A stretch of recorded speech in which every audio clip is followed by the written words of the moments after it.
Friday, let's kick it off. Ready for the weekend, can't get enough. Got my crew, Mike, Paul, Joyce, Lazy's laugh. Zach and Lily bring the fun, we're on the path. It's the Nintopics podcast ride.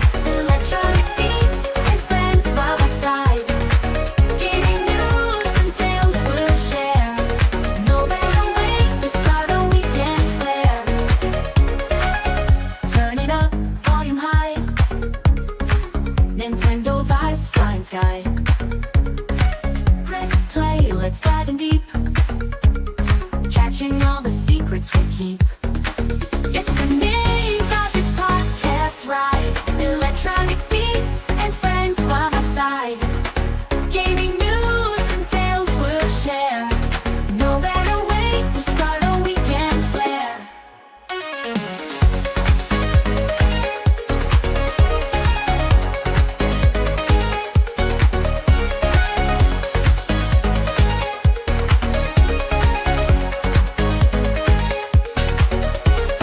Strollers, quick stories flow.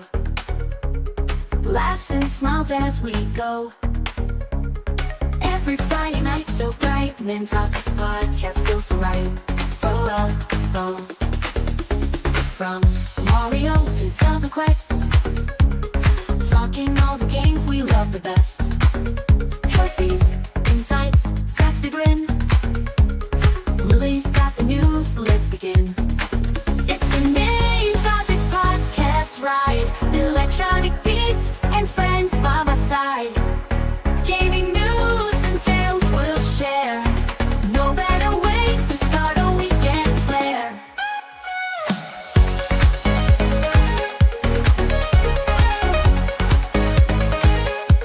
And always the story slow.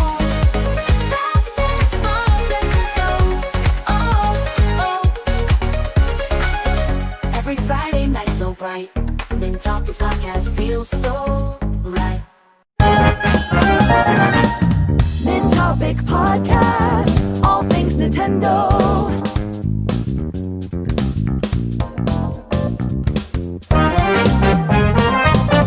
Yeah. You know the drama is never. Hello. What's going on? Hello. That's all I can- Hello.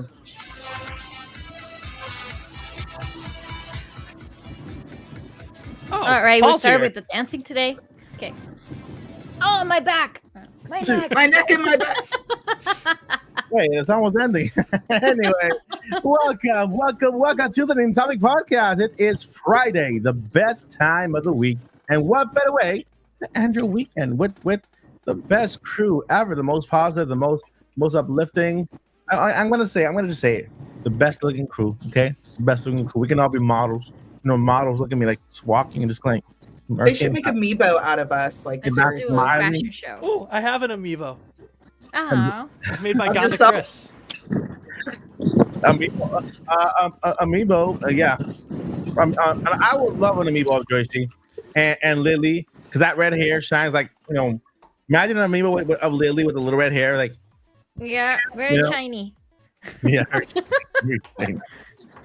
Anyway, I just want to be an amiibo and I want to scan myself in and give myself like extra items in a game. I want to give That would just be myself cool. unlimited lives. Yeah, I want to be a cheat amiibo. It's like you scan it, it gives you everything in the game, and ruins it for you. It's just like, But very limited. Like, there's only going to be like 100 of your amiibos. So, right, yeah. Only Oh, 100 people limited get to edition. cheat. right. And then they'll sculpt them on YouTube, and I mean on not YouTube, on eBay. And then I have to buy my own amiibo because people are like sculpting them. Anyway, These are the conversations we have. Yeah. For anyway. Friday. So yeah, guys, welcome to the Nintopic podcast. We are here live every Friday night at 8:30 p.m. Eastern time. That is 8:30 to 5:30 Pacific, and we in Central. It's a 7:30. I'm not mistaken, right? Right, JC? Right. And Zach, right? Are you both on in the Central times? Central. Yes. And then Paul is in the Pacific. Which, by the way, I Paul, was in the Pacific. I miss it so Eastern much. tomorrow, I think. Paul is right now with us. Right now with us, and also at the same time he's with his kids in the school. So yeah, we can see Paul Parenting. here. Yeah, he's here with us, and then we can see him doing a Hadouken in his little profile picture. So yeah, my friends, thank you for being here. It is time for the Nintopics podcast. We got some special stuff to go over today. But before we do anything, I just want to go ahead and position the sponsor for today's podcast, which is, let me see who the sponsor is for Is today's it Joycey? podcast. No, that's Is it next Joycey? week, Zach. Next week. Oh, Week. okay. Okay, so it's I wonder who the today's sponsor is. Is it Lilly from Hyrule? Today's sponsor for the podcast? I think it's Hyrule. Period. It's all of Hyrule. Hyrule. All of Hyrule supports the It's Nintopics Hyrule. podcast. It doesn't- Yeah. That sounds better. It's Ganondorf. He's Ganondorf. campaigning. Pretty much. Anyway, all right, so the sponsor is, my friends, Indie Mania. Yay! And Hyrule. Yeah, we are only Paul is number guy. He was 5 weeks away from yeah, there you go. Friday. There you So go. 1 day exactly less than 5 weeks away. So 34 days away from the event itself. I mean, nobody else could break it down better than Paul. So with that, I'm going to go ahead and play the video for you. Enjoy. Yes. Hello, everyone. I am Mike Odyssey, the creator and founder of Indie Mania, and I am here with my co-host and co-organizer, Paul Gale. Hey everyone, thank you, Mike. Paul here, and we have been working behind the scenes for quite some time and are proud today, incredibly excited really, to share with you some awesome news. That's right, Paul. We are beyond excited to announce a partnership with IGN, the leading entertainment and gaming media platform. This partnership is a huge milestone for Indie Mania and will bring unparalleled support to indie developers around the world. Indie Mania will officially take place on September 12th, 13th, and 14th at 10 a.m. Pacific time. You can catch all of the action streamed live on IGN and other awesome gaming content creators' channels on YouTube. This partnership with IGN is a game changer. Indie Mania was born with my deep love and respect for indie developers, and this is celebrating their amazing work and their incredible craft.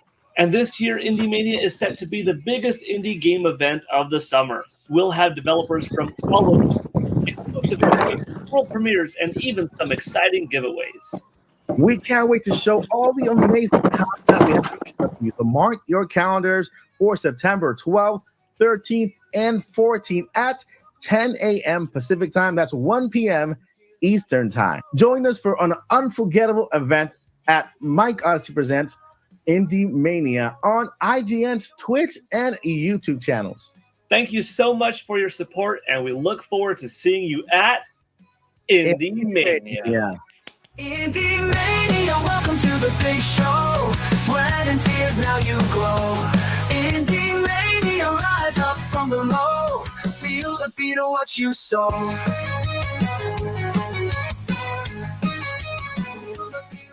All right, that was the Indie Mania special announcement. And shout out to my buddies at Full Sail University for creating that amazing soundtrack. That is the official soundtrack and song for Indie Mania. It will be available pretty soon after the show on social, like your little streaming music stuff, but a little bit later on. Cassette tape, basically. Cassette tape. Cassette and 8-track for those who know what 8-track is. I like the part at the end of the song where it was like.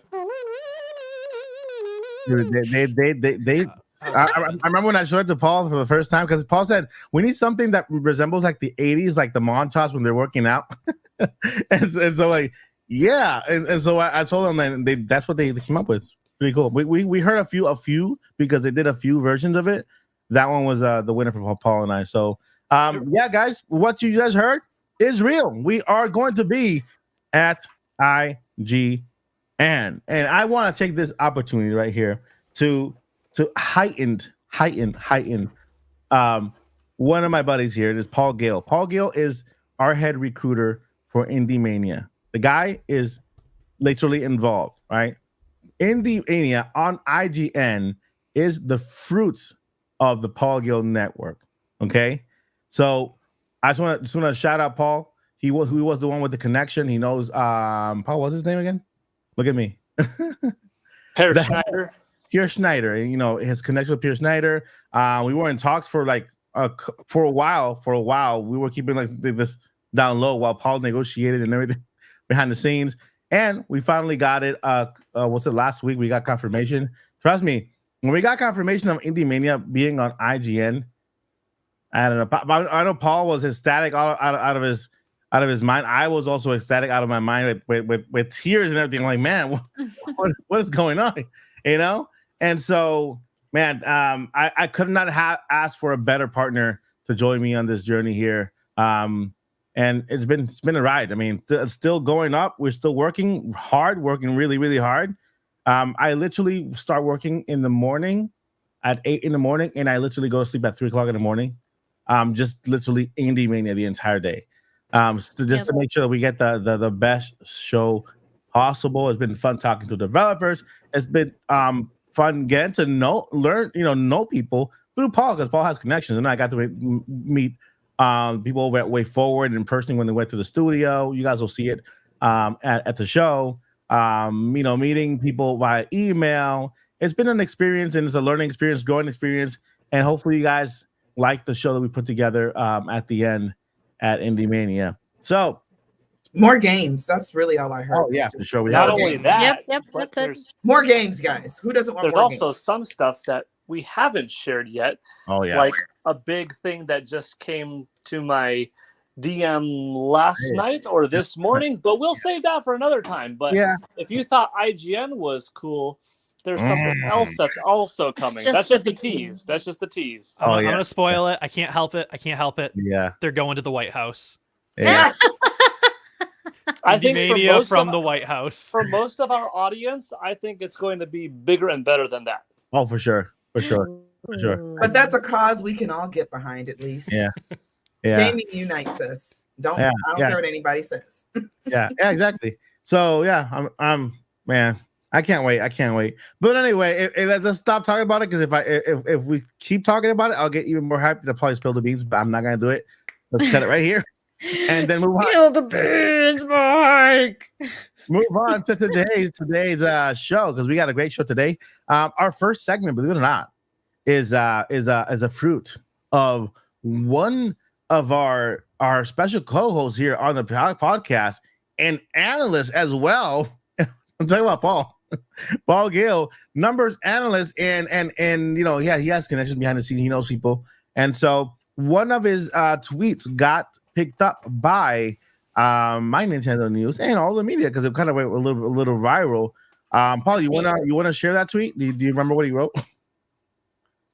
Yeah, it was an update to something that I actually shared around a year ago that I learned of slightly more than a year ago, more or less, without giving a specific date or anything.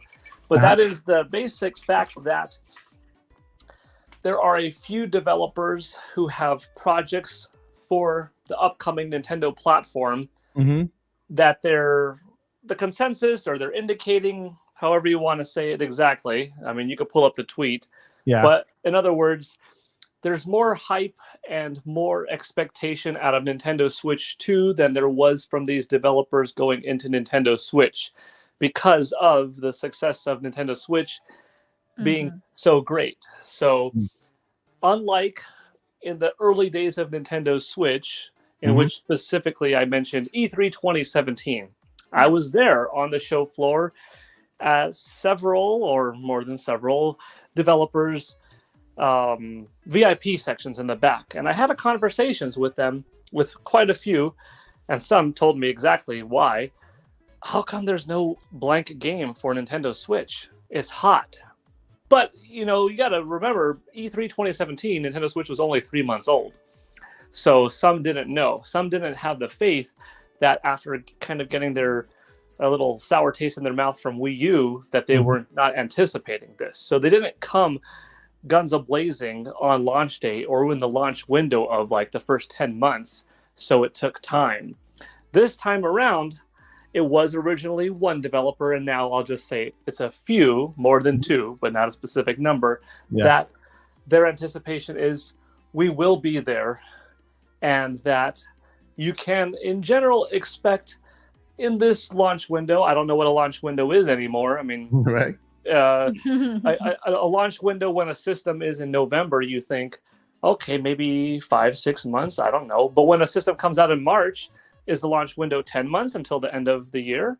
Hard to say. So in the first year, safe to say, Nintendo Switch won't be the victim, or the Nintendo Switch 2, I should say, won't be the victim of, everything is late on it.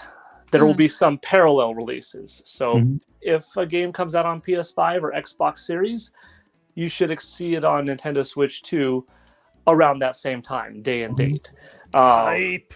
Or older games from previous systems eras, things that might have been impressive if they came to Nintendo Switch but couldn't. Now, more or less, you could expect to see them on Nintendo Switch 2. The drive to create original IP on Nintendo Switch 2, or not necessarily original IP, but something exclusive or built from the ground up for it, or it as the lead SKU. There's more incentive for that as well than there was on the base Nintendo Switch. You saw fewer developers willing to give it a chance early on, and then some later did, but some later did in a different, more strategical way of, we're purposely not releasing this game on Nintendo Switch side by side, because if we release it later, people will double dip. And that was a different reasoning later on. But yeah, that was the tweet, just a little bit of an updated tidbit of information that I got, recently. That's just a follow-up from a year ago, basically. I'm sorry, I'm that's, scratching back. that's some good news. Back Scratching. scratcher. Yeah, There's a lot of speculation, a lot of questions. I knew you'd get it, Zach. But Back scratcher. I remember that. Scratcher. Back scratcher. Family Guy fans know what's up. Man. Keep going. Well, before we get you in deeper into, thank you, Paul, for summing up Thank you, Paul. information. And before we get into this, look, I slept well, so I forgot to even introduce the cast. The cast is right here. Like, Mike, why are we chopped liver? No, we gotta get the important stuff out though. Indie Mania is important. Yeah, Numbers, Of course, and yeah. the future of the Switch is important. I'm interested. I was gonna do it right after the Indie Mania promo thing, but then I was like I blanked out. But anyway, let me go ahead over to Miss Lilly Hyrule. Hi, Lilly. How are you doing? Doing great. Thank you for asking. We finally made it to Friday. Yeah. I recently not restarted. I'm actually going to keep on going with my Zelda marathon. So I'm actually I'm still within Majora's Mask. That's the one that I left off, and I'm following release order. So I am currently playing Majora's Mask. So I recently finished the third temple. I'm not gonna say much because I know that you have not played Majora's Mask. Oh no, you have, right? Mike, I'm not sure if you have. He hasn't played Majora's Mask yet. He's scared of the moon. I could listen to Lily say Majora's Mask. Yeah, she's saying all with the Spanish accent, which sounds really with the Spanish accent, I think, because in It sounds Spanish so much it'll be Cooler. I know. Mayoras. Mayoras. In Spanish, it'll be Mayoras. Mayoras. Mayoras. Yeah, you can say, Mike. So, but it's Majora's Mask? Yeah. No. You were good. You were good. No, you were I like totally. that. No, Yeah, I it like sounds that. cooler the way you say it. All right, got it. But yeah, I'm that's what I'm playing, and still looking forward for Echoes of Wisdom. Yeah, that's it. That's my update. Thank you, B Mini. I say B Mini. Sorry, Boo Mini. Thank you, Boo Mini, for your continued support. Every single podcast, we get a gifted from Boo Mini. Thank you, Boo Mini. You support this channel all by yourself, man. I appreciate you. and then we have our new member that took advantage of Boo Mini's Christopher. Christopher, welcome to the Odyssey. The Odyssey, yeah. Membership. Yeah, I'm sleeping. I got my. I wish this was full of coffee. This is just water. But there's no coffee in there. By the way, Bumini is saying, he's saying to me, I bought the treasure chest book set. Ah, cool. The one from last week. Wait, let me blow y'all's mind. What? Boomy is a she. Oh my god. Sorry, Blue Mini. Sorry, Blue Die. Mini. She totally could, and she totally confirmed it, and it literally blew everybody's mind. We were like, It So- blew everybody's mind. So, Blue Mini, you rock. "Boo, yes." You are the best ever. You are now the queen of the podcast. And Yes, so yes, thank you she for your is. support. I appreciate you. With that, let's move over to across this. I'm so tired. You can do this, Mike. Across the pond to Joycey J. Hi, Joycey. How are you? Hey, across the pond. Across the Well, I pond. guess technically. It's Well, not- you're in the Mushroom it's a Kingdom, pond. and I'm in Hyrule. I No, mean, it's yeah, a we are little- kind of a pond apart. No, but it's a literal pond in the middle of Hyrule. There's a lot of ponds everywhere. So Yeah, That's true. the heart one.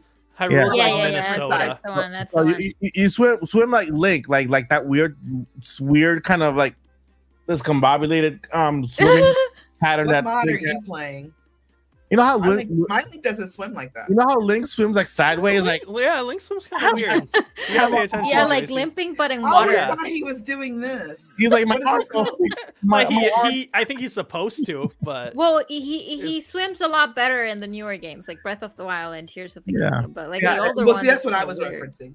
I know. Yeah. he dog But pads. in the Those old games, he's just like, he swims like one of his arms just fell asleep. We're like, Yeah. So okay, we are like way off topic. Like, what He are Alright. you swims how Superman flies. yeah. Superman 64 remade. oh my. This is- to the we're Switch just like hitting on Link. All right, Jesse, take it over. That's perfect. Hey y'all, I'm Joycey. Please forgive our timeliness. It was a little bit my fault. I thought I'd be home on time, and I was not. I had the day off, which is why I am not extremely tired. Isn't that interesting? Hey. So Yay. jealous. And I completely forgot that I had left my mocha frappe in the fridge until I got home, and I was like, What a treat. What a- I have dessert and coffee. This nice. is great. Hmm. I am excited. Ah, Yep, just left it in the fridge. I completely forgot about it. I like Yum, this. yum. You know, Basquatch. I recommend this Basquatch, by the way. Anyway, Now I Back want scratcher, one. Basquatch. Back scratcher. back scratcher, back scratcher. That's Peter Griffin, right? Right, Peter Griffin. Yes, it is. Yes, it is. I knew it. Echo. We have 2 Pauls. Wait, Feedback. You, Paul, you're still in the room. I knew in they your were other two phone. different Pauls. One's sassy Paul and one's real Paul. Wait, hold on. What's Yeah. going on here? We got 6 people and 2 of them are Paul. Anyway, move over to Zach. Zach, what's up, man? How you doing? I am doing good. I am joining you on that sleepless train.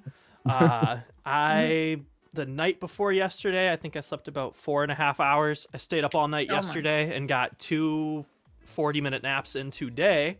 Mhm. And tomorrow I'm driving 8 hours to film a wedding. And so Nice. I am riding Yeah. that tired train. But as far as what I am playing, I recently found my Razer Kishi, which has Ooh. been helping. So this is my phone. This isn't a Switch. Yeah, yeah. For those who can't tell, because I'm a tiny little screen. Well, I know this thing. But this has been Like a a backbone? godsend. What was that? It's like a backbone. No, this You one's kind of just put the- it on the cell phone, right? Yeah. So Yeah. yeah. The So backbone it's- is the other brand. Oh, got you. Yeah, no, this is the Kishi from Razer. What I Okay. like about it is it has an actual Xbox button, and so when I Ooh. press it, it Mm. launches Game Pass, and I'm able to What? just jump right into Oh, streaming. no. Yeah, That's even better. and so Very nice. that has been awesome. I have been playing, which is funny because it's not even an Xbox game. I've been playing a ton of Among Us in my spare time. I don't know, I just got back into it, but I have 2 really cool announcements that both happened to me today. Go ahead. So, Nice. one, for those of you who don't know, I am a Nintendo National Champion. In 2010, I won the Yeah. Wii Games Summer 2010 National Championships. That's the full title. I wonder why this competition got forgotten. People who are in it don't even remember what it's called. They're like, didn't we win that, like, Wii Summer Olympic Games? I'm like, no, it was a different thing. And Nashville, But- national, It was a national championship. national. And what was so fun about that was in the early days of social media. So 2010, like social media, like MySpace. Twitter was MySpace. so much smaller back then. You can Yeah. go find so much funner. tweets from Nintendo promoting this event from Nintendo's official account. Mhm. And they have 3 retweets and 7 likes. No, that's funny. And like, this is Nintendo like announcing our biggest competition since the Nintendo World Championship 1990. Click here to go to this website to learn how to sign up and play. And like, can you imagine Nintendo dropping anything and getting 3 retweets now? Let alone the first competition, the first big competition in 20 years. But so what I'm so excited about related to that competition is, like I said, Nintendo posted a link on their tweets and all their other social media and their mailing list to the website WeGameSummer2010.com. That website took you to the signups and like where you could find locations to play. As the competition went on, it had leaderboards, and as it went on even further, it had the champions pictures from all the different categories and whatnot. And after the competition ended in September 2010, for 2 months, that website was still up. Then after that, it just rerouted to Nintendo's website. It just took you straight there. Then, ever since then, it has been bouncing hands, and most of the time it has been a Filipino Bitcoin casino. And I have been trying to restore it to what it was for years, but I have never been able to get my hands on it. But last night, it finally became available, and so I now own the domain, which is kind of cool. I own a website Nintendo used to own. Nice. And I have all of the information archived from what Nintendo originally had, so I'm going to restore it for gaming history's sake. Cool. So for 14 years, I've been trying to do that. And then my second big announcement that happened to me today, can't go too in depth on this one because of NDAs and whatnot. But I just became a part of the biggest movie that I have ever worked on, and I'll be filming for a few weeks in October and November. And there's going to be some relatively big people in here, and I'm a relatively important part of the crew. Nice. So Congrats. that's all I can say, but I am so stoked about that. Yeah, where's my my clapping thing here? Oh no, he's gonna put something completely different. We'll do the really fast. Yeah, clap. we can do the real one. Like I said, no sleep. 2 hours. This is a project that you just got on that we'll start filming in November. Yep. Got it.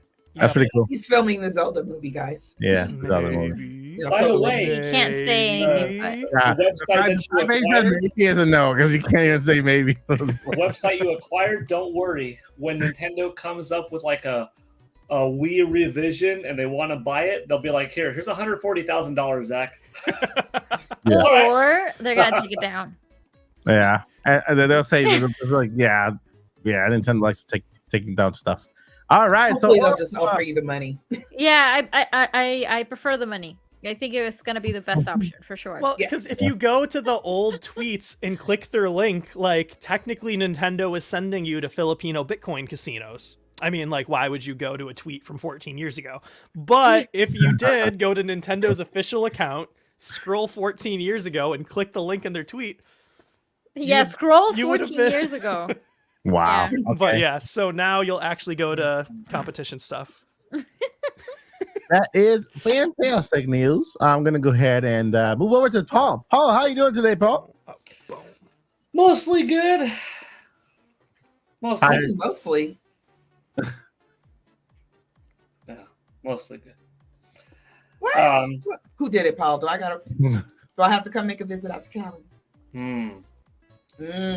Okay, we're gonna have to have a discussion. Yeah. Yeah, I'm mostly good. I just want to know who did it. I just want to talk. Just saying, We ever can since see that you Joycey just held wanna that bat talk. up last time, we haven't heard from her neighbor. So Oh, Oh wow. Okay. Yeah. That could explain a lot. Joycey. Good. yeah. NDA. I recently showed off the Zelda pool, which is done. So that's Oh, yeah. from the previous week. Probably today I'm going to do like a which is better vote, Zelda pool or Mario pool, like a picture face You off. got or our something vote for like that. Zelda. ooh. I like both. Don't you have two pools? Yeah, that's why I'm going to make a Twitter X poll face off, a pool poll. A poll pool? pool. Paul's pool poll. Oh my god. Okay. We'll make sure Paul's pool poll. I Paul's quit. Make pool sure poll. make sure there's an Tongue option twister. for both. Just make sure there's an option for both. I'm not choosing between the two. I think they're both fabulous. It's gonna be really tough. If I don't put both, which is the easy answer, maybe I'll put both. Maybe I'll put tied. Tied or neither. Oh, neither would hurt my feelings. Which pool's No. better? Mario, Zelda, tied, or neither? And like neither wins somehow? Like, dang, really? I think the deciding factor is going to be if you prefer the flood from Mario Sunshine or if you prefer Yeah. stasis from Breath of the Wild. Mm-hmm. There you go.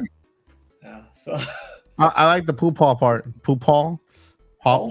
Pool Also- poll. Oh, Pool. You could throw a party to celebrate the poll. So you could have Paul's pool party. Paul's pool party. And if it was a pool party, you could have Paul's pool party. Confusion. The game. lots of party. The game. The movie. You know, like when it's the movie of the game or the game of the movie of the game. Oh, There yeah. was there's been a few of those. Street Fighter, the movie, the game. Peter Jackson's King Kong, the game, based off of the movie, off of the novel, off of the interpretation of the. I like those. Okay, so breaking Door, news, my Paul. friend. I got breaking news from one of our special co-hosts on the channel. I'm not sure why this has not been brought up yet, but it's a fantastic reason to bring this moment up and to also kind of back this person up and also kind of to celebrate this person. I saw this tweet from Oh. Lilly Hyrule. After almost 3 years of waiting, I finally received my degree. Oh, Hello, excuse me. Yay. Hey, let me find that thing. Let's see if I. It's not it. That ain't- You know, on Disney Channel, when somebody walks in the room and everybody's like, "Woo!" That's the soundbite you deserve right now. That. There it is. Yeah, someone actually added a comment saying waiting. Like that person actually thought that I've been just sitting and waiting to get a degree instead of going to school. I'm like, no, it literally means that my home country, unfortunately, was a little bit behind in a lot of those, process, and it took almost 3 years for me to get it. Oh, So I man. finally got it. Well, that's awesome. That's reason to celebrate. Congrats Yay, thank on you. getting your degree. Fantastic. You see, look at- you see, I did it. Yes, you found it. Thank you so much. I appreciate I'm that. never gonna change it. I'll leave it right there. what in a is your loop. degree in? Software development engineering. Ooh, that is Yeah. awesome. Software Yeah. developer engineering. You'll be part of the meeting next year. Okay, Yes. cool. Sounds good. We'll do our own Zelda game, Lily. Yes, We'll do it yes, right. I write the please, yes. story. You really program. have to, of course. It's like this is Yeah. the right way to do it. All right, so let's rewind a little bit to where basically Paul just explained everything about Nintendo Switch 2 and all the developers that he spoke to behind the scenes about the potential of now entering into this new system because they missed out. They missed the bus on the first one, and so they don't want to make the same mistake again. Now, I'm following it with the questions because we got a couple of questions about that same thing here too. We are all excited about Switch 2, right? Yes. And the possibilities of seeing third-party games there, right? Third-party developers bringing their games to Nintendo Switch. Now, what games could we see? Oh, there's two questions, and I want to go ahead and so we can move off this topic and go to Zelda because I know you guys are out on the edge of your seats because we got some Zelda to talk about. I want to ask everybody in the chat two questions. Not in the chat. In the chat too. Go ahead in the chat too. But in the cast, two questions. I want you guys to give me two games you want to see come to Switch. All right, and then two games you think you might see on Nintendo Switch with the possibility of third-party games coming to Nintendo Switch. What games do you think might make it to Nintendo Switch? I'm gonna go ahead and start, but don't worry, I'm not gonna take any of yours. I'm gonna just with Sony kind of being a little more open with Nintendo, and now them working on the Legend of Zelda live action movie.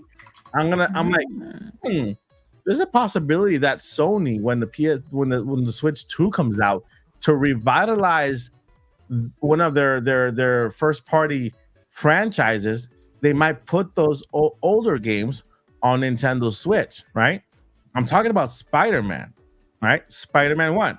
They don't have to put the latest Spider-Man 2, but maybe the older version, Spider-Man 1 and Miles Morales, right? And then maybe later on, a couple of years later on, they could have it time exclusive, and then a couple of years pass it on to Nintendo Switch to go ahead and make more money, on that game. So I don't know. I'm gonna put that as a maybe there. My next game is Elden Ring. That's like a, those are my two picks.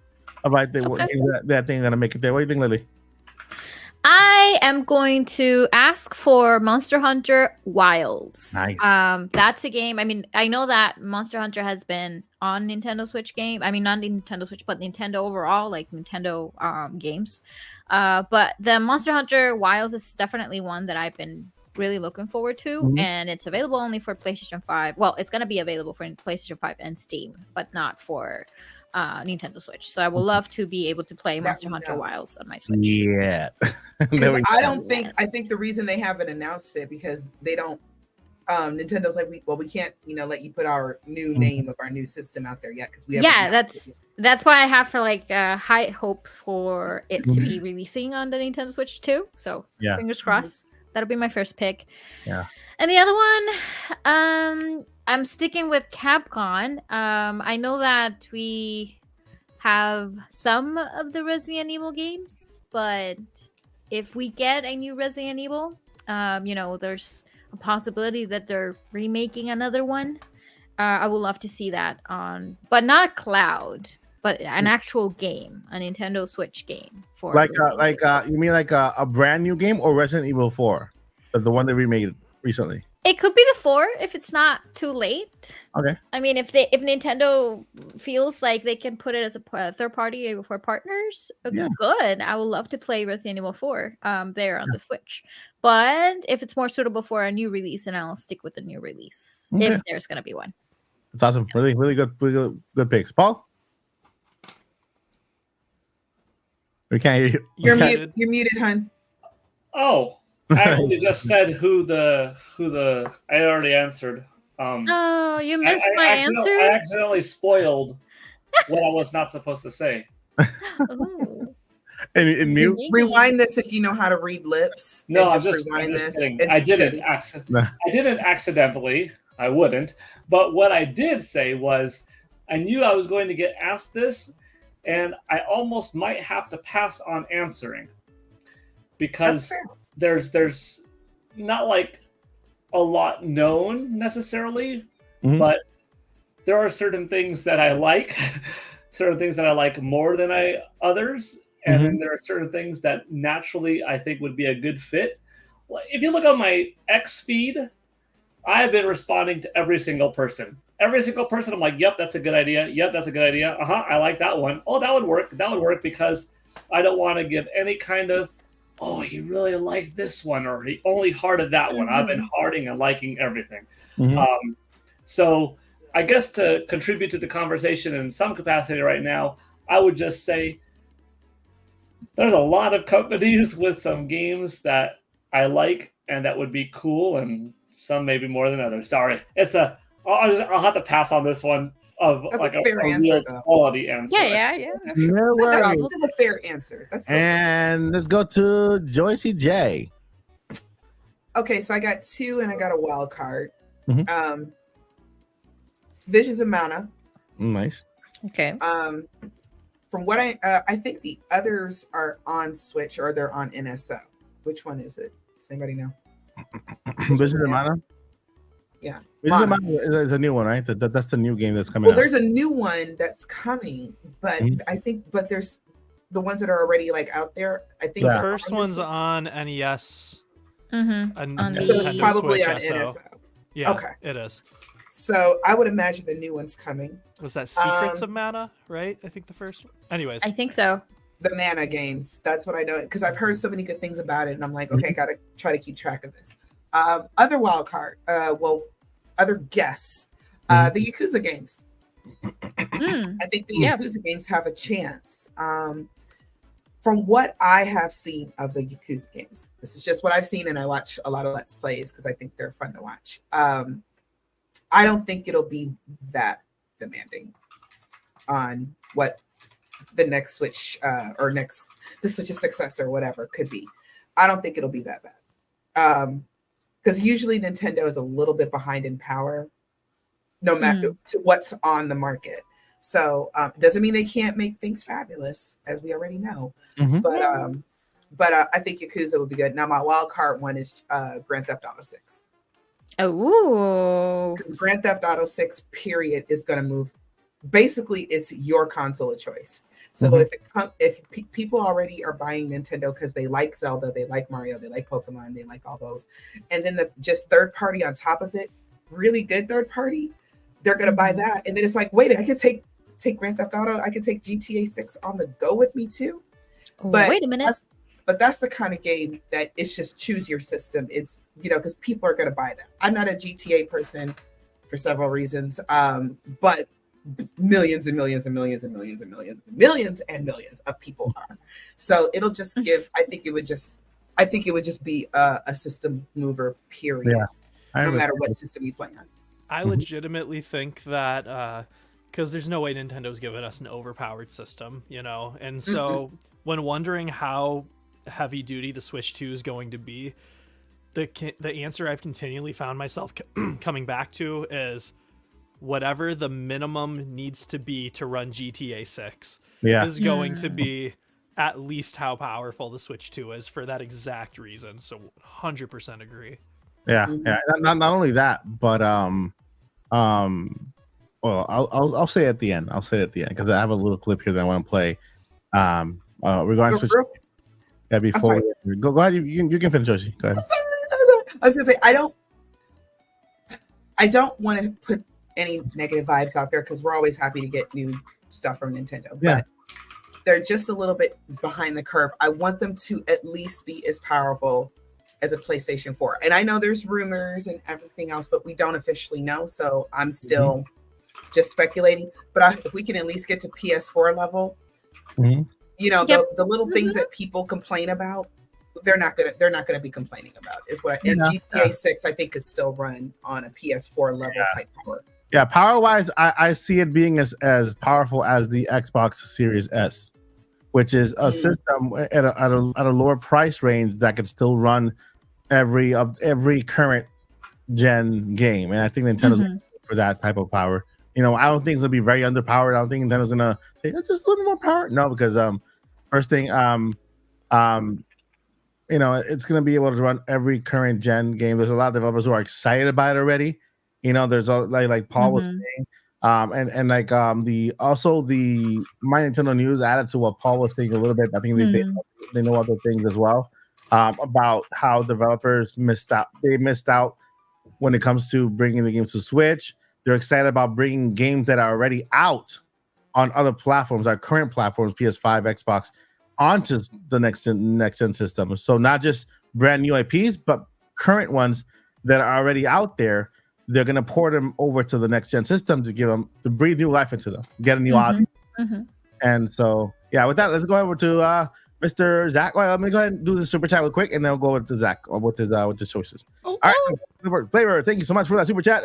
I would love to see Dragon Warrior, and I think about Dragon Warrior like Kung Fu Panda, and and Super Ghouls and Ghost. I think Nintendo owns them both. Yeah, that'll be awesome if they can go ahead and revive those two. I remember Dragon Warrior on Nintendo NES when I was a kid. So hopefully, and Ghouls and Ghosts too. It'll be awesome. I just want Street Sharks. Street Talk Sharks? about those old games like Dragon Warrior. Bring back Street Sharks with Vin Diesel in the commercial. All right, what is the exact question? Because I was refilling my water. Basically, I think I got the gist. But two picks. One game you want to see on come over, and then one game for sure that could make it to Nintendo Switch. They're currently out there right now. Okay. I think chat at this point knows me well enough to know what game I want to see make it to the Switch too. That is true, but Donkey Kong adjacent. Diddy Kong Racing!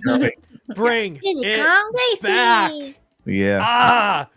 I'll get into my Please. conspiracy theories later about how Labo recycled Diddy Kong Racing potential reboot. But then one that I think for sure would be coming. Kingdom Hearts 4. Yes. Man. Please Kingdom don't Hearts make 4. it Cloud.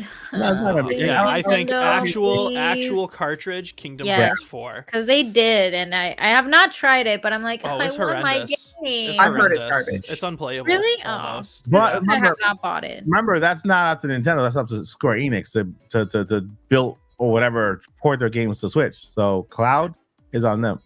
I have a really decent idea, I think, for Kingdom Hearts, because Kingdom Hearts has a more intricate. No, okay, I'll just say it. Has a more Mania from Kingdom Hearts. He's so silly. No, it has a even more jacked up timeline than Zelda.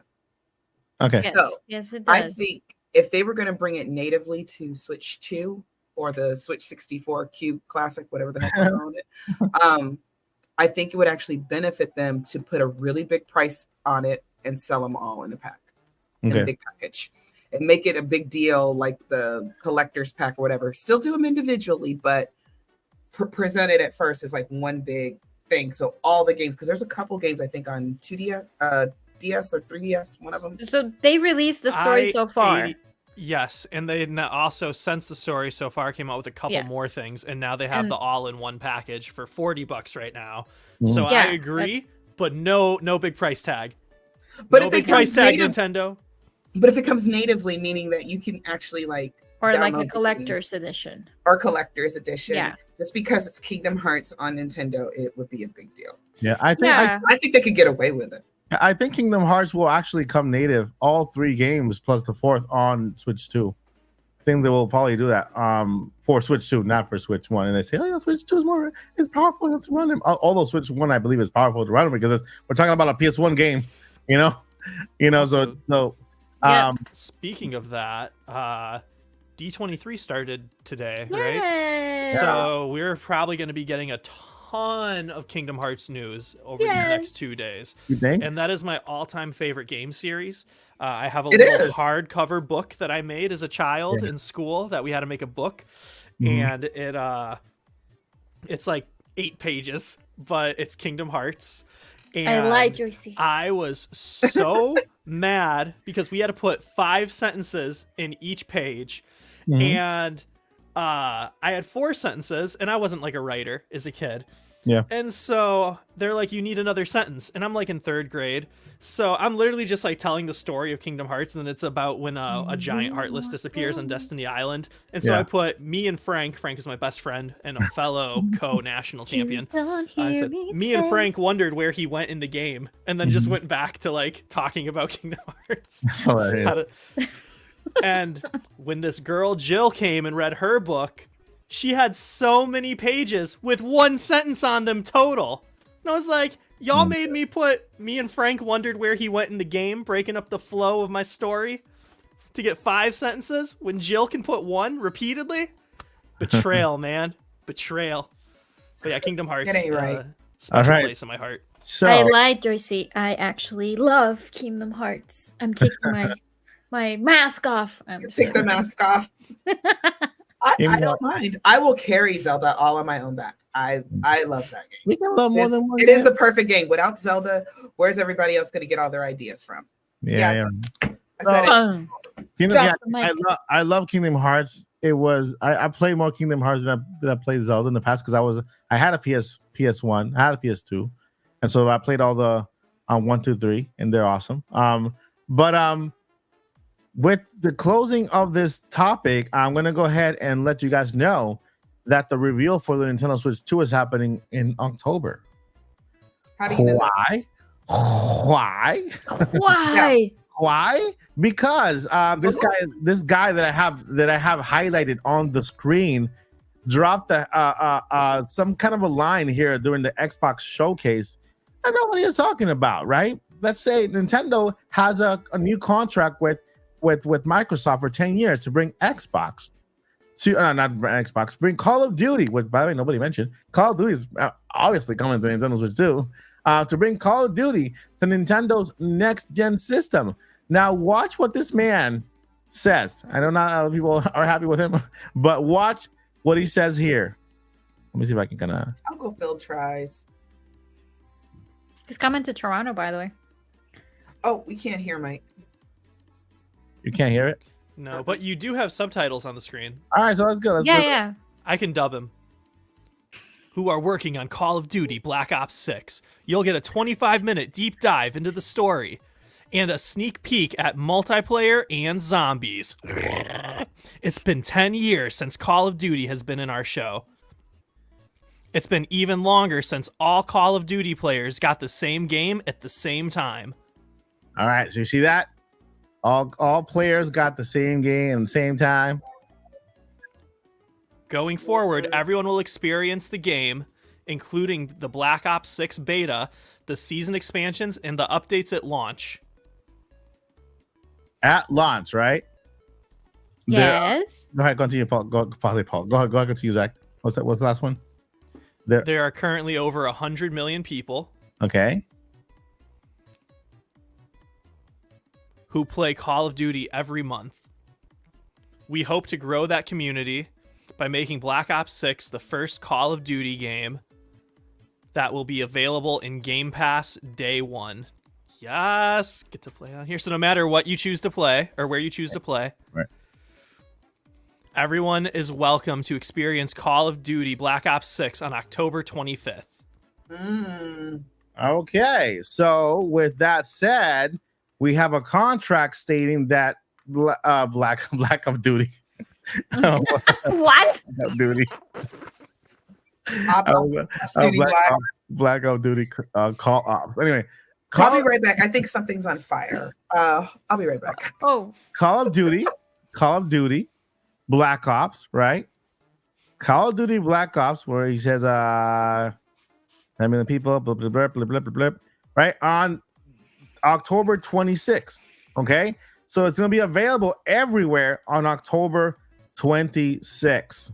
Nintendo said they will reveal the system within this fiscal year, entering Call of Duty, also present in the trailer, so that it kind of goes together. Although the game will be out already on October 26th for people who have Xbox Game Pass, PlayStation 5, Xbox Series S, the game will appear in the Nintendo Switch 2 trailer before October 25.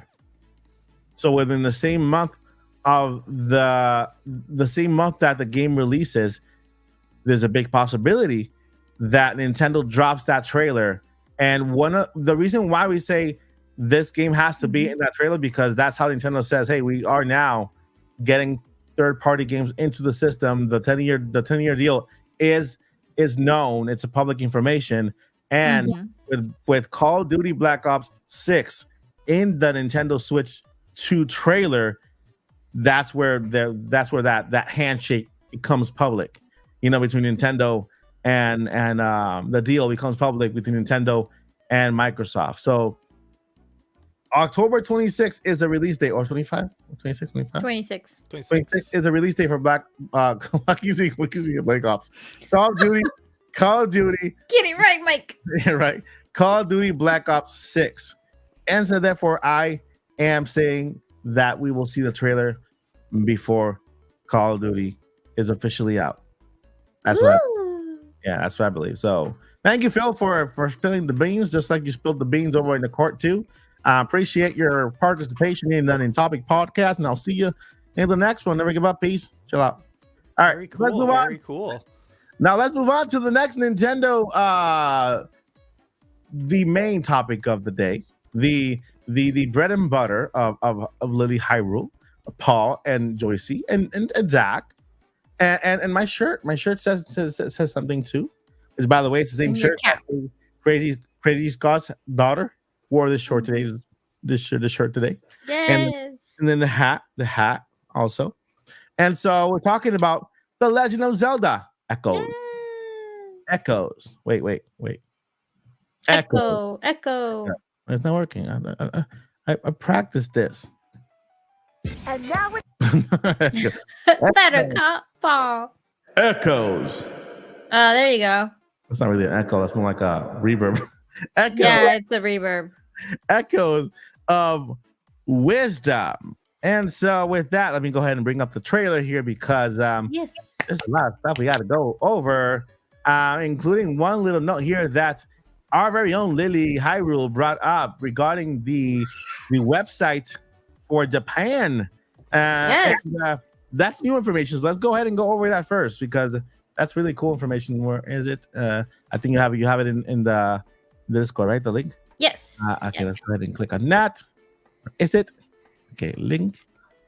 How much you want to bet this is going to be a trilogy, and that after Echoes of Wisdom is going to come Shards of Power, and then finally Yep. Triumph of Courage. Wow, for real. That makes sense. You're going to get to Well, play Link's as Awakening Ganondorf. could be the courage already. You're going to play as Ganondorf in the sequel, and then Link in his own side DLC made spin. This game, I'm just going out there. Before we play that trailer, just because it's unrelated, so I just got to shout it now because I can't hold it in, and then we can not talk about it at all and go straight back to Zelda. I just got a notification that Kingdom Hearts Fortnite is going to be announced at D23. Ooh, when So- tomorrow? Tomorrow? No way! I'm gonna go crazy. And literally, it was shared by Sports Illustrated, which is surprising. What you mean, But, yeah. like tonight or another day? Sports Illustrated just says Kingdom Hearts Fortnite crossover leaked before D23. Oh, it's a Oh my God. crossover. Finally, we're gonna hear something about Kingdom Hearts. So Kingdom Heart Fortnite crossover, not Kingdom Hearts 4 game. Yeah, so we just now know that Kingdom Hearts is going into Fortnite. Okay, I saw everything. So is everything. So the neighbor's gonna be featured. At one All point, coming together. my neighbor's gonna be on Fortnite like the character. Well, they got But Zora yeah. into Smash, so Yeah. Didn't need to derail it. Just I couldn't hold that in, and I was like, "We're gonna be talking about Zelda for an hour." Yeah. So You're I like just, that just guy in the shout it to meme. I was just talking about Kingdom Hearts, so I had to shout it from the heavens. Yeah, I mean, No, that's good news though. that's a good call out. Yeah, good call out. Good call out. Do you guys know when PAX is? PAX West. Yeah, PAX West is That was one of Nintendo's the- going to be at PAX West. the Yeah. 30th to the 2nd. It's gonna, it's in PAX West. I'm going to PAX West. When What? is it again? When is it? August 30th through September 2nd. Ew, correct. okay, that's a little close to Indie Mania there. Let me see what. It's right around the time as it was last year, because last Yeah. year that's when Nintendo paired up to do their Nintendo Live adjacent to Yeah. and But they already announced that Nintendo's gonna be there because I've seen Capcom Yeah. and all the Let other me find vendors, it. but I don't see Nintendo. Yeah, if Nintendo's gonna be there, Let me I'm find gonna the be tweet. there. Let me find the tweet. Yeah, that's what I've Paul- been waiting for. We'll have a special report, Paul and I, from Nintendo. Because I see Bandai, Capcom, Pokemon, Samsung, Omen, like LG, but I don't see Nintendo. Hang Yeah. on. Let me find it. Because I remember I saved it. At least I think. Yes. Oh, I see them. You see Yeah, it? Nintendo of America Inc. Ew, I wonder. Booth 1939. So they're gonna be at PAX West. it looks Yeah. like no Nintendo Live, but being at PAX is promising. Yeah, it is. Doesn't mean they're going to announce the new successor because I think they want to do that on their own terms. That's But- what- Yeah, no. But it's good to pay attention to, because what about if they're doing if they start announcing? It's good to pay attention to the games that are going to be there, because what Yeah. if they are coming to the successor? Yeah. Especially So if last they're coming out year- in 2025. Last year they just showed off Super Mario Brothers Wonder, and Uh-huh. then it was available Yeah. to be played at Nintendo Live. Hmm, So Mm, yeah. this so time this around, one though, is ready. we have right? a Nintendo Direct that is presumably a month away, Mm. Yeah. which is coming after Brothership. PAX West. Unless if Nintendo decides to flip it and say, you know what, we're doing a Nintendo Direct mid-August Mhm. in advance of PAX West, so we bring a new game there, or just a Twitter drop of a game that's going to come to PAX West, or it could be nothing new at all. They don't have to show up with Mhm. anything new, but Yeah. mm, How about Brothership? it might. Brothership is something that has been announced that would be cool, that hasn't been played yet, that would be a good candidate for Yeah. PAX West. Yeah. And it's Maybe coming. like Donkey Kong Country, possibly. Mario Party Jamboree would attract some good crowds. Uh-huh. And it's coming out in November, right? Brothership. That's the game on basically. Yeah, November. Okay. Yeah, Brothership's November, Jamboree is October, and then we've got Zelda in September, which looks Man, really we went from Excited having for Brothership. we went from having close to nothing to the year to this being like a really, really good year. Mhm. Crazy. Yep. I mean, we started off with Endless Ocean and Princess Peach Showtime, so it had stuff earlier. That was meh. I like that. I like that we were about to talk about Zelda, and I was like, "Let me say one thing really fast, so I Thank don't you. so I Thank don't you. derail it." Yeah, And now we're talking about PAX. We're speculating on Nintendo games coming out, and I'm just like slowly shrinking away. Like Please Rail don't, was my because middle name. All right. no, this is what's really funny. Guys, I say this in our Discord like almost like every week. Okay, guys, not gonna talk about Zelda, not gonna talk about Zelda. Yep. Nintendo's like, Yep. yeah, you are. Yeah, you are. Yeah. Yeah, you are. that's All true. right. We did kind of flip it on its head. We're about to talk about Zelda, and it's like, oh wait, other stuff. Gotcha. You see what I did Because there? we talk about it every week, and I'm like, this we can't. We're the Nintopics podcast, not the Zelda Topics podcast. All right. So how about we start with Zelda by introducing the brand new characters to the game, which is very cool. Well, I mean, like not new characters, revealed characters. We have here starting with look, I use Google, I mean, not use Google, Safari Translate to translate the entire website, so it's English now. We have Nice. King Hiral. I'm talking Spanish. Gyro, Hiral, Garo. Hiral. I don't know. Hyrule. The king of Hyrule. Oh wait, King Hyrule. Hyrule King. Oh, my God. It does say Yes. Hyrule. Yeah, it's So think- yeah, I when think we had close. so names could be wrong. I do want to point that out. We know Impa's Impa, but what is important to note is since these are made up names, it's going to be translating them to like what it thinks is closest. But Yeah, could be it's not Hyrule. words like No, Hyrule. This is Hyrule. Hyrule. So don't take our Yeah. our announcement as like the official Someone in the character chat names. speaks Japanese. So listen, the official translation is King Hyrule King, so not Yeah. King Hiral. It says it at the Yeah. bottom. The King of Hiral, of Hiral, Princess Zelda's father. The next one is Minister Sadari. This was better. Serious and polite minister of the Kingdom of Hyrule. Not too bad. Then General Oogie, right? Oogie, Mm-hmm. Oogie. Boogie, boogie. I'm gonna try and pull up the actual Japanese and see if I can sound it out. A with their general characters. of the Kingdom of Hiral, who is passionate and full of sense of justice. So look at him; he's passionate. He's full of sense of justice. Yep. And He looks like. and he's also adorable because. Oh my This God! is all because Lily was saying Madora earlier. Now it's Haral Madora. instead of. Listen, Mahora. I wish Impa was my grandmother. She's adorable right here. Look at this. Impa. We got Impa, a nanny who is on Princess Zelda's side at any time. Oh, that's adorable, right? Aw. Right? And She's then we only a got nanny because she's older. She's Yeah. actually a ninja. I saw her She in is. Breath of the and Tears of, I mean in Ocarina of Time. She's really cool, like fierce. and everything. Ocarina of Time. Yeah, even she Skyward- looks so bad. Yeah, she Skyward Sword, Breath of the Wild. She looks better. To Age me, of Calamity. to me, she looks better in Ocarina of Time than I've never seen her in any other game that I played for Zelda. And then when she's playing the Zelda's lullaby, yeah. No, she does not look. She does Skyward Sword, though, there's something pretty dope about that one. And You'll like her Skyward Sword design better. Trust me.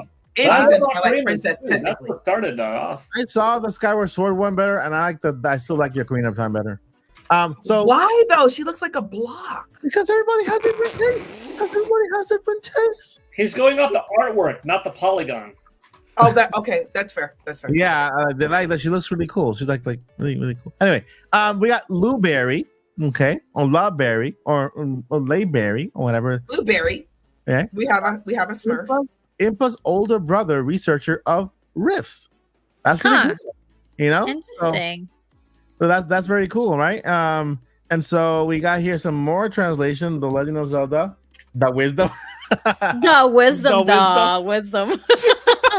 The wisdom.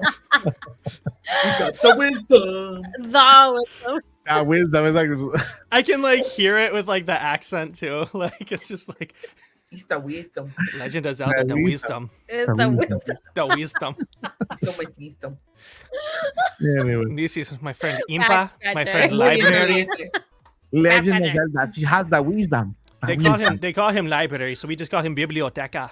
There you go. And this is the wisdom. ¿Dónde está la biblioteca? Legend of Zelda. You know the voice from SpongeBob. ¿Dónde están los baños? Legend of ¿Dónde Zelda. está la baños? Los baños. I've lived in Texas all these years. I had to speak fluent Spanish, and I I'm told gonna. I'm sorry, but I wanna leave it like. Oh, but my all-time favorite character is Jalink. Jalink, look, Jalink. J-Link. J-Link. All right, so J-Link. we're on Ganon right now. So Ganon, a monster, Ganon. a, El mon- Ganon. a mon- No one. with powerful power, powerful power Oh, this is the best thing ever. that captured Princess Zelda. It seems to have something to do with the. It's like I'm just picturing a small child, like me as a small child. Tio, can you tell me about Echoes of Wisdom and about? Oh yeah, we have Ganon. He is a monster with powerful power that captured Princess Zelda. It seemed like it has something to do with the rift, but that's what they say. But I don't know. No, listen. A monster with powerful power that captured Princess Zelda. It seems to have something. It seems to have something. Some of us Spanish people we don't know how to say something. We say something. It seems to have something to do with the reef. Because you have a pain in your chest and you can't breathe. And you can't breathe. You have a pain in your chest and you can't breathe. Okay. Oh my I god. tried to breathe, but I can't breathe. All right. So we have a link. We have A a link. A Link. We got A Link and J Link. Okay, Tio. A And wild what Link about has Link? appeared. All right, a swordsman. we have Jalink. He is a swordsman in green with a mysterious sword. And then after saving Princess, okay, I'm starting to not feel good about saying that. After saving Princess Zelda, she was swallowed up by a mysterious crack that suddenly appeared.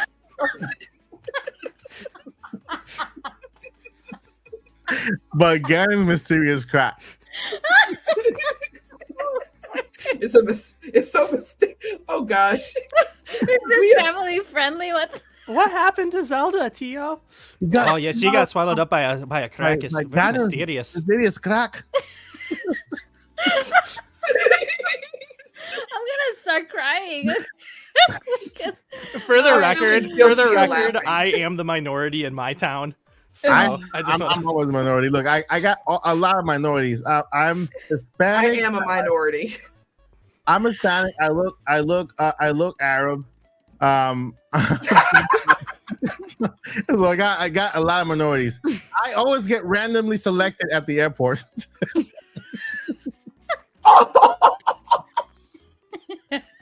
I'm like, sir, can you step aside, sir? You have been randomly selected. Yeah, for the 10th time. I'm wearing a Zelda t-shirt. Come literally, on, guys. There's 5 of us, right? All right, I'm gonna make shirts for all of us, and it's gonna be like taking the original logo of this game of the Echoes of Wisdom, but it's just gonna say Legends of Zelda: The Wisdom. Look, What is that? D-A. Yeah, The Wisdom. The wisdom. Try is Ari. So a fairy with a mysterious power that can create the same things as things in the world.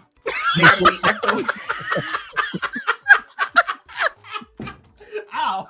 Stupid hat. The same things as things in the. It was a mistake to translate this website. My somehow this became less reliable than just incoherent Japanese. This went from an official Nintendo website to a rumor. And then he lends his strength to Princess Zelda's adventure. Oh my god. Wait. Oh, wait a minute. Ari's a guy? Well, Ari- I don't Who think knows? so. I Who think it's more knows like at the this point? translation. His But strength. seriously, No, wait, 'cause real quick. It says it says a fairy with a mysterious power that Well, we can. can't really trust it now because we can't really tell because in Yeah. Japanese, like in Joycey, Spanish, this is like, da wisdom. yeah, that we done. This is the Legend of Zelda da it's a wisdom. We non-gender can't. situation. Does it have a black eye? What is this? I don't get this. What hole is this? And then what Oh hole? my god. It's just his eye. It's his eye hole. Which one is the eye? The big blob that looks like a black eye. This It's thing? he used a little too much mascara. Okay, it's okay. It's fine. It looks It's like fine. whoever designed it just kind of like went like, oh my god, and then I'm like, Or are you like serious? those I like pranks. that it's connected. Oh, it's like connected to the mouth though. Yeah. It kind of reminds looks me like of the new those power that Zelda has that we Yeah, saw the in this vines. reveal trailer. Yeah, vines. The- Okay, yeah. so we have two legs or two like little duds here, and then we have this little top thing on top. But where's the other hands? I don't know. So this has two legs and a little top. Yeah, I don't think he has hands. Or she, he or she. Ishi. Yeah, I no. think I was just thinking it would be We real got quick. I just think it would be interesting if it was a guy because all the fairies and Link's companions have been female. So it would be Except interesting to have a male companion. Pale from Majora's Mask, but we don't really see him that much. But yeah. Exactly. We only see him in certain parts in the game. So Yeah. and he wasn't Link's companion. Check No. it out. Check it out. You see, look, it actually made Zelda a he also. So this Maybe- could be oh, Yeah, it's a okay. translation. It's a translation. the bright princess. It's a bright princess of the But she has kingdom the of wisdom. of Hyrule. Iran. When Hyrule. when he was caught by Ganon, the swordsman Link saved him. To save the world of Hyrule from the mysterious crack. I was gonna say now it says Rift. Rift. I set out on an adventure with Tony the tiger. Is it Tony the tiger? Tori. It's Tori. Who's Tori? Tori. Who's Tori, right? Wait, it's Ari here. And there's now a Tori here. What the heck? Wait a minute. See, I like it does say Zelda. It's just that the thing is covering her name. Yeah, that's why it says the.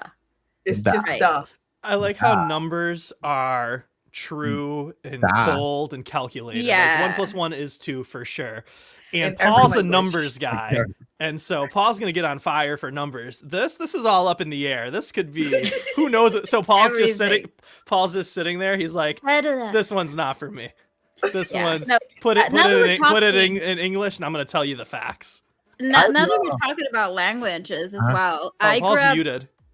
I Oh grew my- up, playing Zelda, and we did not had Legend of Zelda in Spanish back then. It was everything in English. So for us, it has always been Hyrule. That's the way it has been. Yeah. However, the correct pronunciation in Spanish, H, it doesn't have a pronunciation. So in Spanish, it's Hyrule. Hyrule. So That's just so the I. fun. Yeah, That is and then fun. when they started adding voices, that's when officially they started calling it Hyrule. And then the other thing is that Nintendo has been, working very close with the voice actors, and they mentioned that it should be pronounced the way that the language sounds. So unfortunately, in Spanish, it's Hyrule, not Hyrule. I don't know Yes, if that's Hyrule. unfortunate. It makes That's weird. sense.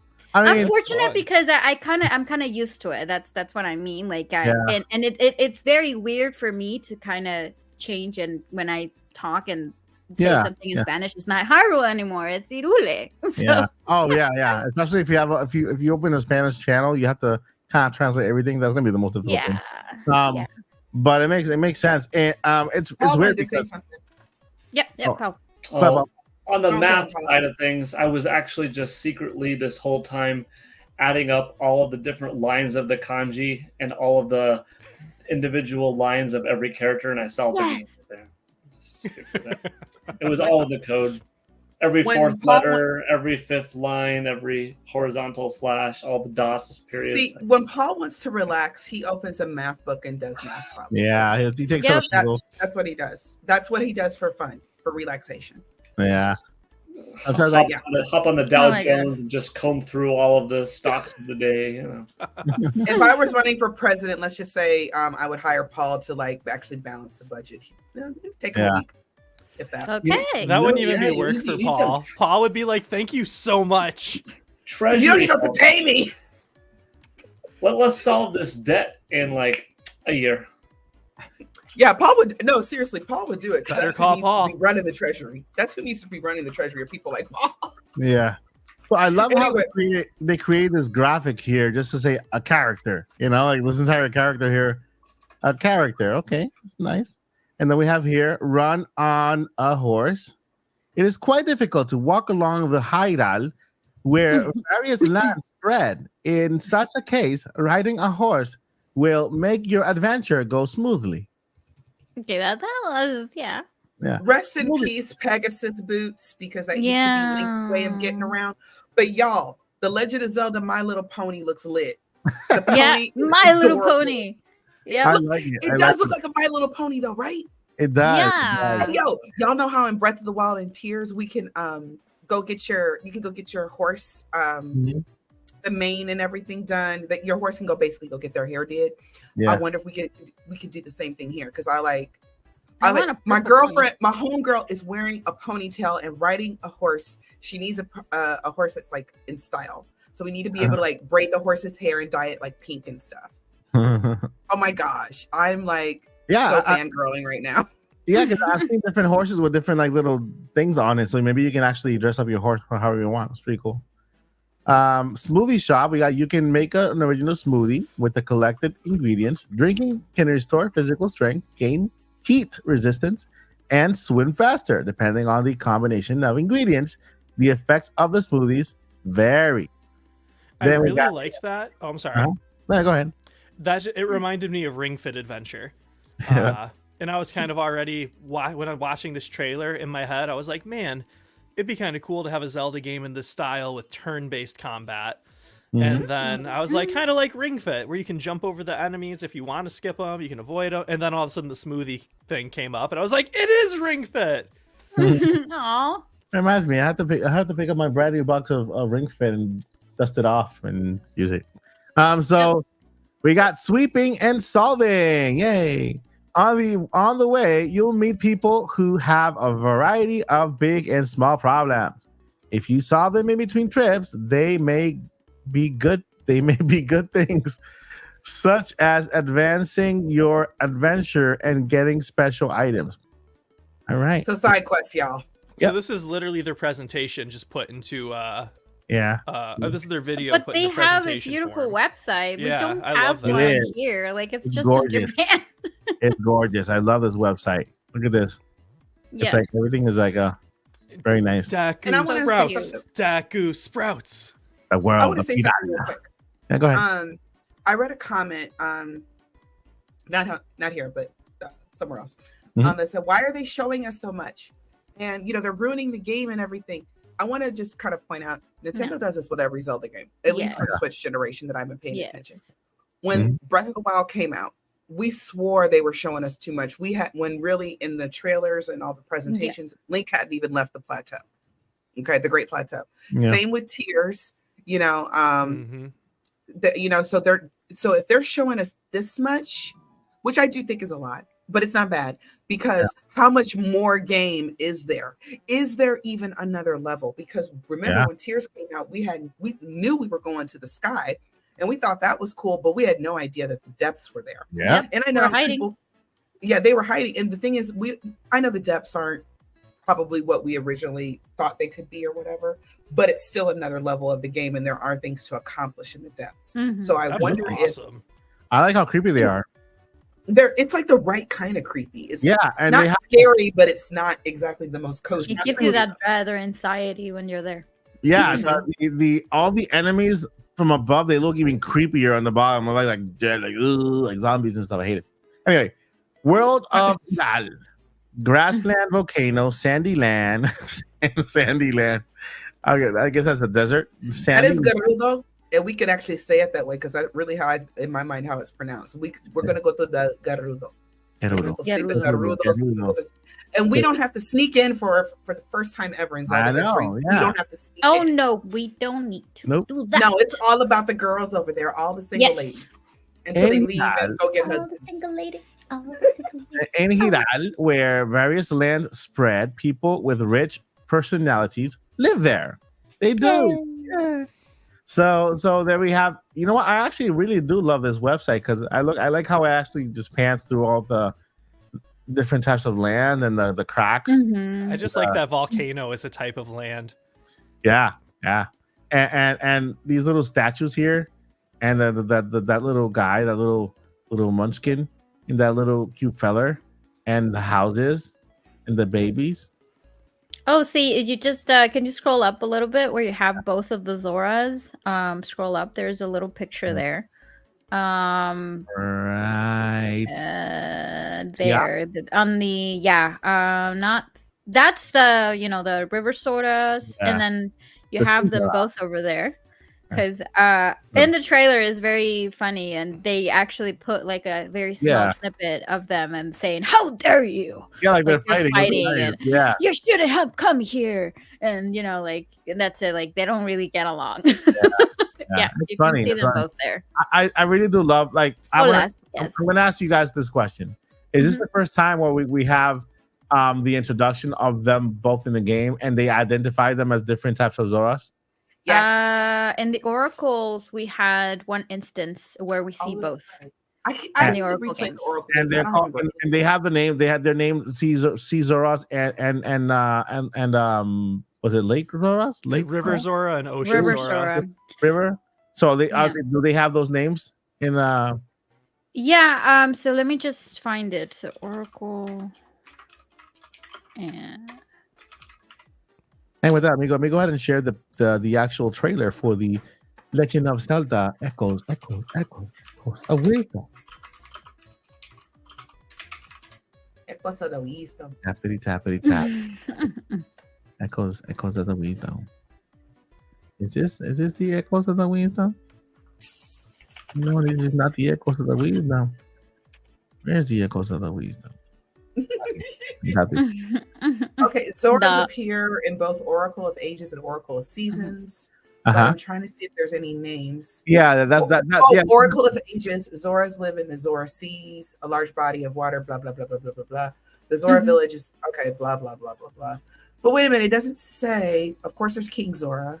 That, but it doesn't say if there's different names. I thought there was a. I have to replay the Oracle games. I don't remember a doggone thing. Yeah. So there's a chance that these names are new to identify them. They've been there, the Caesara and the Pond Zoras. River Zora. I'm Dory. I'm Dory. Dory. Well, seriously, originally there were seriously. Solas, not Soras, and then they They're fixed big- that. So they were alone. They were alone. That's what they were like. I think in the very first game, right? And then they changed over to Zora, like around Link's Awakening. Yeah, No, some people do Link's use in the that to Past. differentiate them still. Instead of saying two words, they'll They still call won't? them Sola sometimes. Sola. Yeah, that means alone in Spanish. So, what's that? Sola. Okay, 10,000 Noodles. Shout out to you. He is helping me out here. River Zora go back to the OG game. They were the OG game. So, because Zoras used to hate us back in the day. Yeah, they would throw things at you. So the term murder River Zora did exist in the past, right? In the first game. Okay, in the first So game. I don't know how that timeline wise, my brain isn't Yeah, timeline. But yeah. And the River Zora are actual the River Zora were actual enemies. The Sea Zora were friendly. okay. Yeah. So wait, yeah, I Them remember appearing in the same game though. I don't know if that's happening. Yeah, even in the Legend of Zelda, the very first game, they're in the sea, They're in the water. the water. They're in the shooting. water, yeah. Mhm. Yeah, so I didn't know they were Zoras back in the day. I just saw like some creepy little guy just. Yeah, Wow. they've had some of the best glow ups. Like this whole game has had the best glow up since like the OG. Yeah. Everybody gets better looking. And this game gave us Deku Sprouts back. The Kokiri, I can't say it now. The Kokiri, Kokiri have not replaced them. the Kukara. No, it's the Kokiri. The Coquiri. coquira. The coquiri. Que cara. De nada. De que quiere. All right, so we got here. I'm playing. Enchilada. I don't know. I'm just trying Is it playing? Yeah. I'm Where- hungry, y'all. Oh, yeah. Play.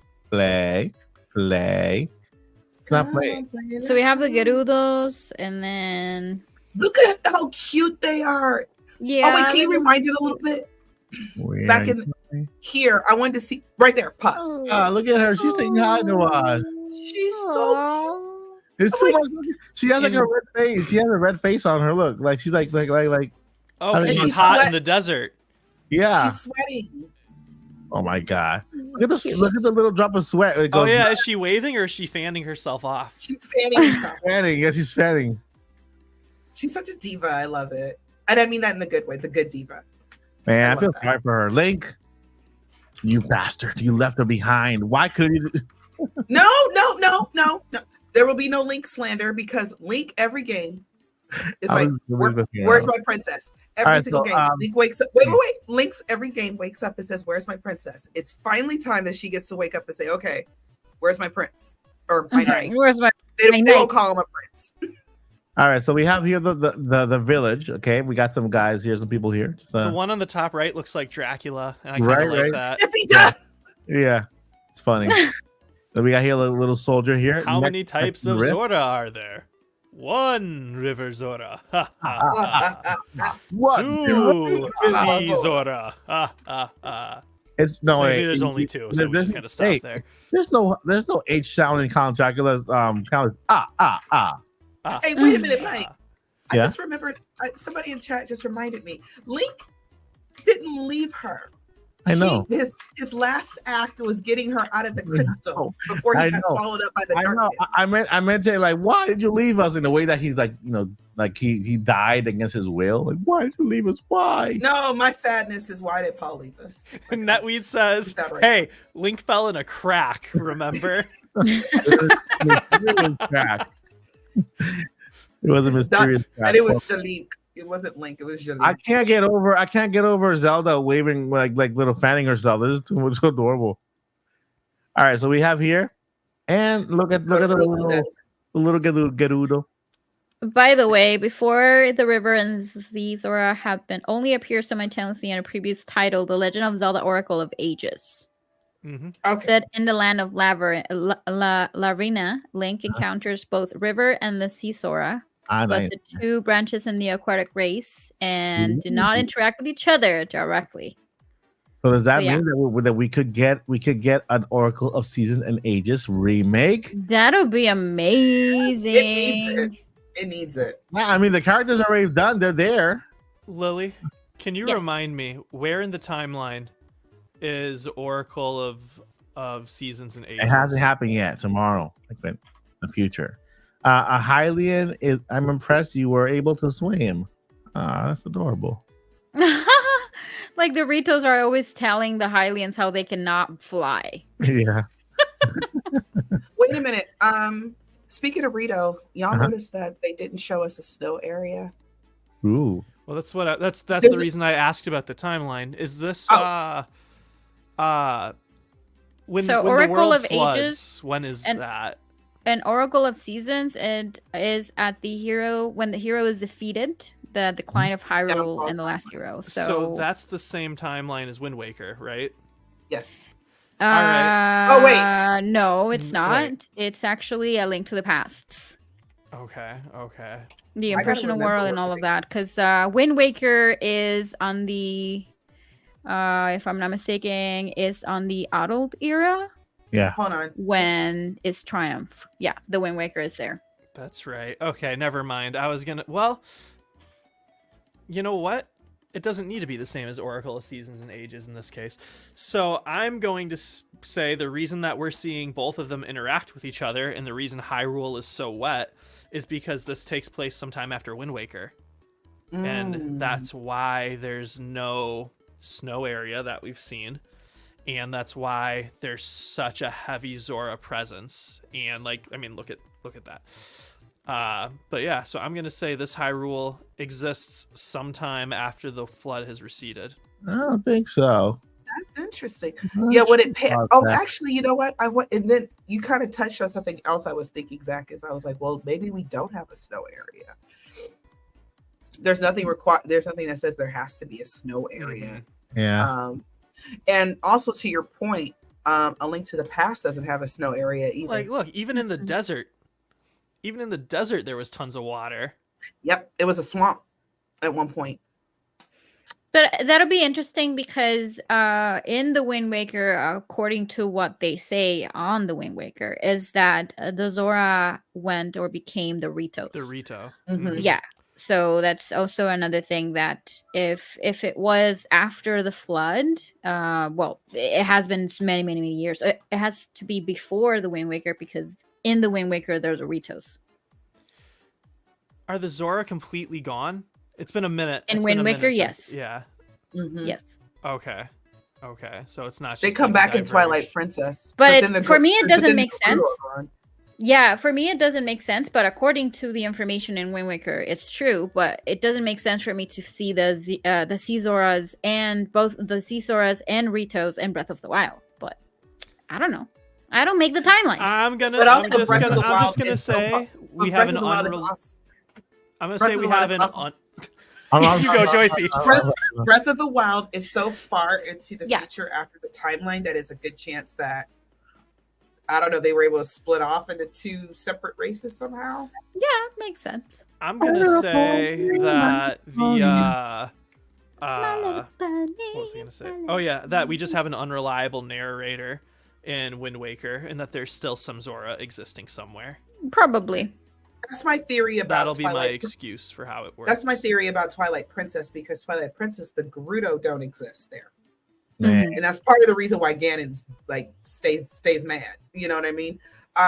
So that's one of my things. I think the Gerudo don't exist in the game where they usually are, but they're somewhere, because how did they all come back at all? There has to be at least Yeah. a couple somewhere. My theory is that, excuse me. My theory is that I don't care because I'm just looking at this little horse here, just eating a little carrot. Look at him. Yeah, so the way that you can summon your horse is by echoing a carrot. Yep. That's cool. I do- It's, I do think that's a whistling. little bit odd, but not bad in a bad way. I do think it's a little bit odd because Zelda can play music too, so it wouldn't have been She weird can. if she had had a musical instrument. Stay on But, this I mean- section really quick. I feel like Nintendo's really reaching in their bag with this game as far as greatest hits. Like, tell me this doesn't look like you're on a beach in Animal Crossing. Yes, Yeah. totally it You know, does. and like literally, like in Animal Crossing, if you were to have a horse you could ride, like that's how you would summon it, putting This down a also look- carrot for it to eat. Yeah. This also looks like where you actually start the game in Link's Awakening. Mm-hmm. When Link is like when to wash up offshore here. Yep. Walking up Pretty by that little lady, Midori, or And the smoothies, Yeah. because they're being handled by the business scrub, it's pretty much elixirs. That's what they are. Instead of elixirs, they're gonna be smoothies. look at the fire though. Yeah. It looks like fire. Very nice. Yeah. Very nice. Guys, she has a ponytail. She Yeah. I am like so fangirling like right now. Since it's just us, this is a safe place, right? Family Yeah. are safe. Odyssey family. Yeah, of course. And this is not a bad thing at all. This is not a bad thing. So please know, if you're Mm-mm. gonna play the game, play it. But this is like so adorably girly in the best way. Yeah, it's beautiful. It's adorable. But it's a girl. I feel like it's a girly game, that's not a bad thing. That's not a bad thing at all. Yeah. The reason I say that is because Look at her. this is the kind of stuff I feel like Zelda would do on her adventure. I feel like you know what I mean? When we get more into the game about where she has to go, if there's dungeons, what she has to what figure she out. has to do. She's doing it from Zelda's point of view, and I like that they went all in with that. And if this game does, and if this game does really, if this game does really, really well, yeah, I agree with all that. Whatever's going on, I agree with. Yeah. Yeah. But seriously, what I'm thinking is I want this game to hit real hard, because Yeah. then we'll probably get a couple more 2D Zeldas, and then they'll probably move her up to 3D, and we'll get a Oh real my, big. that'll be a game. That'll be a dream. It'll be instead of how Pokemon has like 2 games, like they have Pokemon Scarlet and Violet. It'll be like Zelda, Link and Zelda's version. I don't know how they're gonna say it, but yeah, we'll get a double pack of games. That's like what happened with Mario. the Philips CDI, which they're not official Nintendo, but they had one for Link and one for Zelda. Uh-huh. I like to think of how Mario has the 2D games and the 3D games, and how the 3D games are the mainland games. But yeah, I know I'm really. Oh, whoop, there we go. I was not in the middle. I'm really The logo's excited. over my forehead. I think it's a smart decision too to make the game because it definitely has more of a. Sorry, JC. Let me get that out. It definitely has more of the girly aesthetic, like you said. You could almost argue that it's more of the cozy aesthetic, but like if you're gonna just put things on a binary scale, does cozy fall more on feminine or masculine? No. So like That's in the middle. but Middle. I got a little cozy corner I set up on my Nintendo plushes today, but that's beside the point. Cozy's for But everybody. so Yeah. All I think games it's are a for smart marketing decision because like 2/5 of our podcast are women. Like right now, there's that's if it wasn't an even number, like it's an odd number, so somebody has to be the majority. And like women game, I'm not trying to act like women don't game, but also too like gaming is more male dominated. It's becoming less male dominated, That's true. but I post a YouTube video, a live stream. I don't do anything that's specifically masculine in my stuff. I'm just playing games. And then I go look at my analytics and 98.2% of my viewers are male, And so it makes sense that male audiences, kind of like how male audiences statistically watch women's sports more than women do, because in general, statistically, men are more interested in sports. Same with movies like Captain Marvel and Wonder Woman. Men statistically take a higher percentage of the superhero audience, and so even when it's a female-led movie, men are still the main audience taking that in. And so it makes sense if you're going to have that large male demographic, no matter what, to kind of cozy it up and make it appeal more to feminine gamers or people who maybe wouldn't normally be a gamer, but then they see the commercial and they're like, oh my gosh, that's so cute. And again, this isn't just a female gamer thing, because I know like you guys obviously exist. I'm talking to you, but this is to get people who maybe aren't necessarily gamers at all, because they view it as like this ESPN, Madden, Call of Duty, like stuff. I don't care about sports and shooting. Oh, but she's got that ponytail. Like, that's cute. And so I think that's a smart, you're not going to lose any of your core male audience by doing any of that stuff, but you're going to bring in more women who maybe weren't part of the core demographic originally. Yeah. Or, and I read this. This is a YouTuber who's around my age, a little bit older, and she's just gotten into gaming. She's more of a pop culture YouTuber, and she's just gotten into gaming. And she bought a Switch, and she loves Animal Crossing. She loves all the cozy games. But she said, "Oh, I have Breath of the Wild. It intimidated me like way too much." And I'm like, "Well, this game doesn't seem very intimidating either." Because all I'm gushing over, I've played all the 2D games too, so I know that the game itself is probably going to be all kind of puzzles and things I have to figure out and all that other good stuff that we love about the series as a whole. But to Zach's point, this could help with people who think that way or who are still getting into gaming, don't care about Switch 2. They're just like, okay, this is fun. This is something cool I could do on the side as well. So yeah, but I think it's also not necessarily viewed as girly by male gamers, because it's like, well, it's part of the Zelda series. Zelda, Playing for the puzzles and the other fun stuff you get to do. Yeah, it's kind of like Animal Crossing, like what, 40 million, right, Paul? Yeah, over. I know Over. so many. Gee. So my Number two family's mostly women. number 2 game, the number 2 most sold game on Switch after Mario Kart. So we have a Boo Mini super chat, and well, let's see here. Question. Who wants to read it? Will Echoes of Wisdom be a 10 to 50 hour game, 50 to 100 hour game, or a 100+ hour game? This is a numbers question I can actually answer. Go ahead, Tracy. Okay, unless somebody else wants it, but Like The- by the number of questions I can answer. The game will take 36 hours to complete, basically, but it'll be a 64 hours to complete 100%. Is that exact? Or where did you pull that out of the I air? know no one was picking up on the amazing humor. I appreciated that the whole time, Paul. Okay. Well, here's my answer. When I think about most of the 2D games, when you play them, if you're playing them like, genuinely, and you're just trying to figure stuff out and try stuff, I could honestly see this being a 50-hour game. Yeah. But then once you know where everything is, it's probably a 10 to 15-hour game. Mm-hmm. I agree. Because A Link to the Past, it took me, I didn't actually really beat it like the whole thing, like 100% everything until I was grown. And then when I go back and replay it, because I know where everything is, I don't use glitches or any of that stuff. The game takes about 6 hours. Mm-hmm. Yeah, of course. It really depends on which run you're going through. Yeah, Paul's living at 2080 or something, because I was not picking up on that. I was like, what the heck are you talking about? Did you play it already?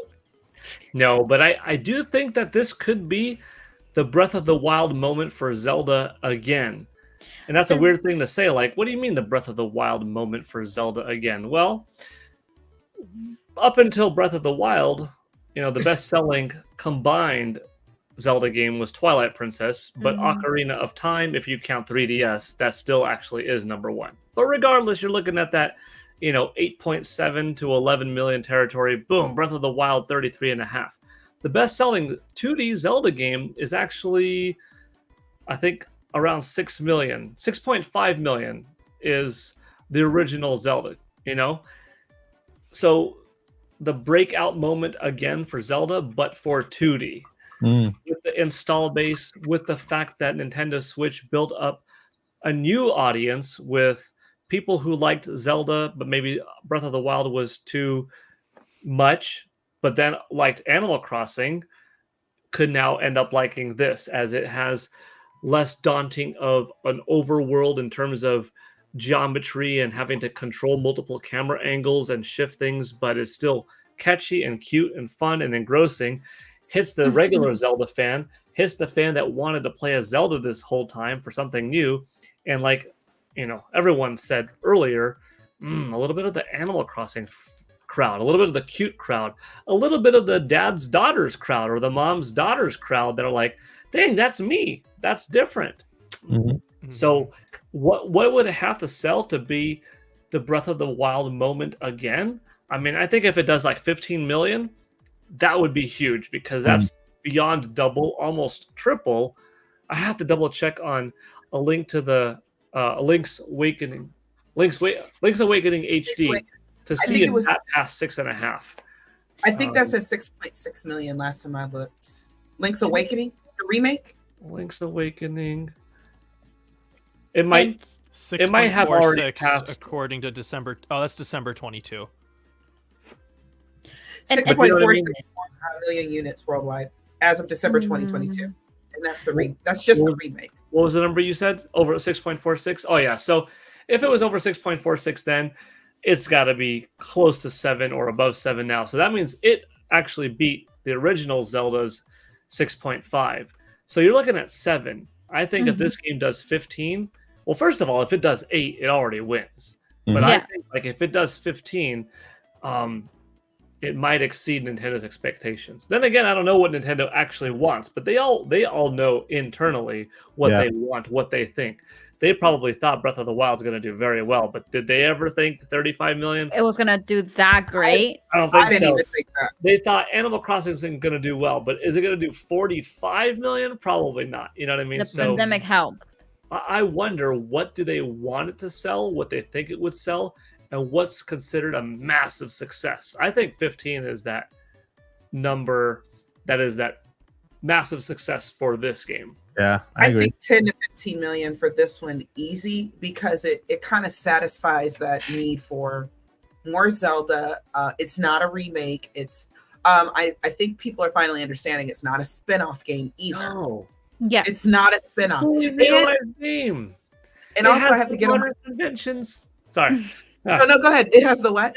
It has the modern conventions of a Breath of the Wild or a Tears of the Kingdom with some unique gameplay experience with the hand pulling a device to you, with you pulling yourself to the device and working and manipulating a way around the world in a sophisticated way that could not be done back then because the tech couldn't have allowed that, nor did the minds think of that kind of stuff then necessarily.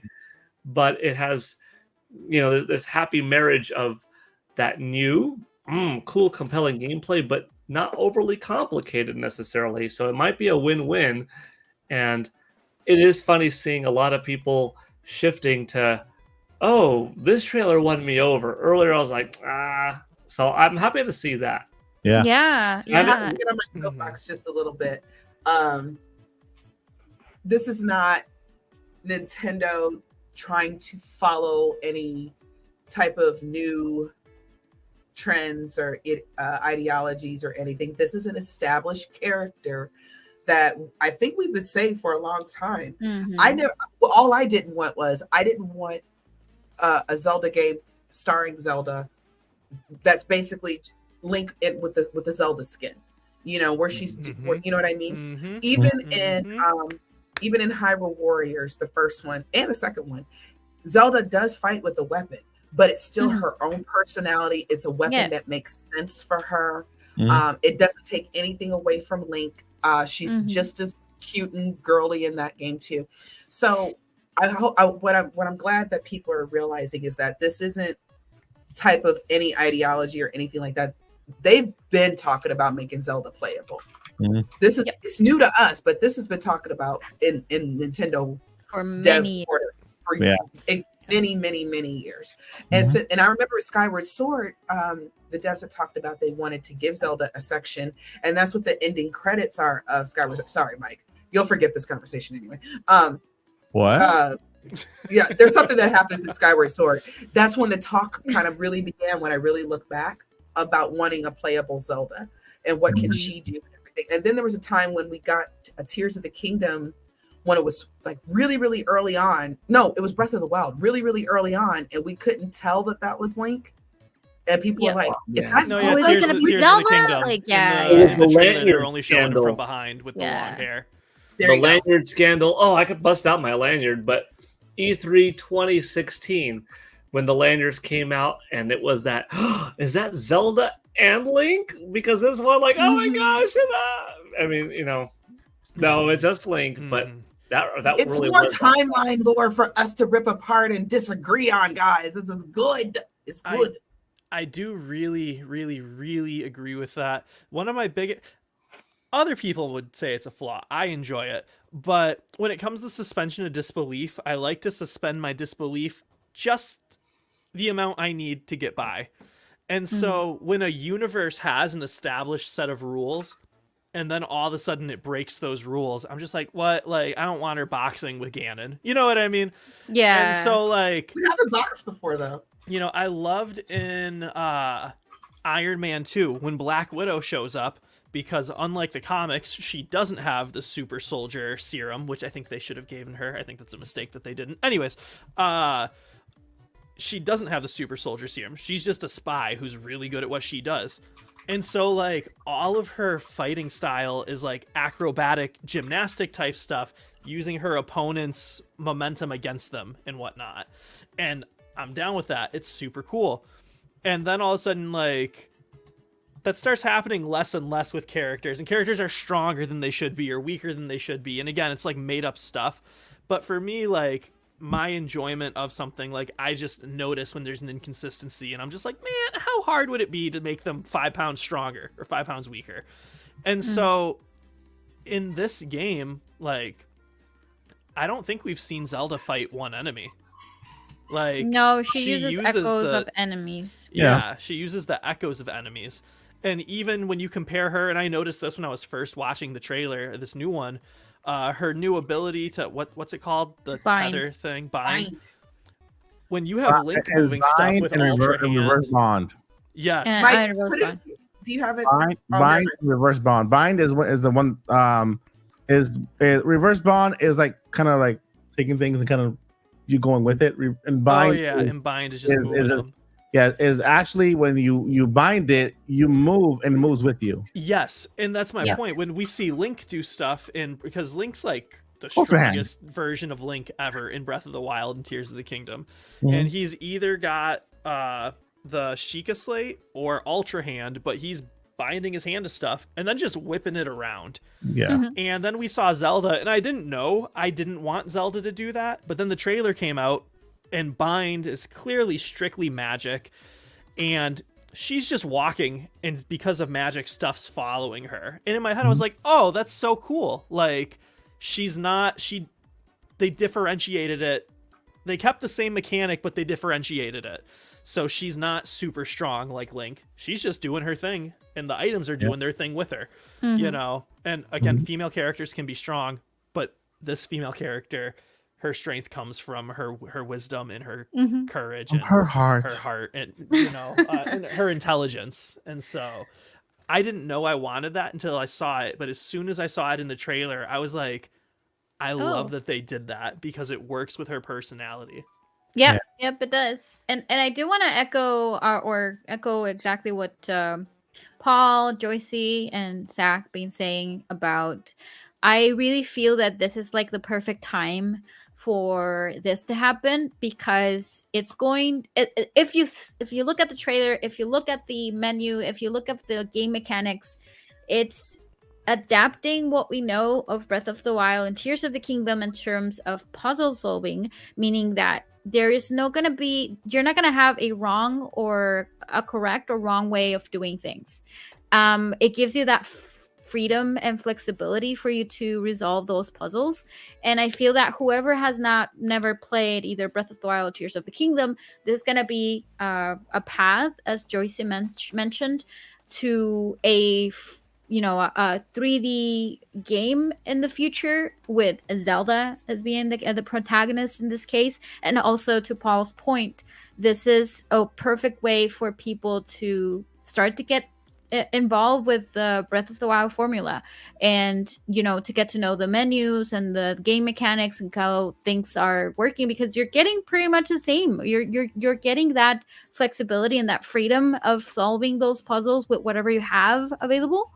So that people can start to get used to it if they have never played those two games, right? So I feel that's really something that has a lot of potential at the moment for Nintendo. So also, a lot of people are gonna, regardless if it looks girly or whatever, which is not a bad thing. We already said it. We already said it.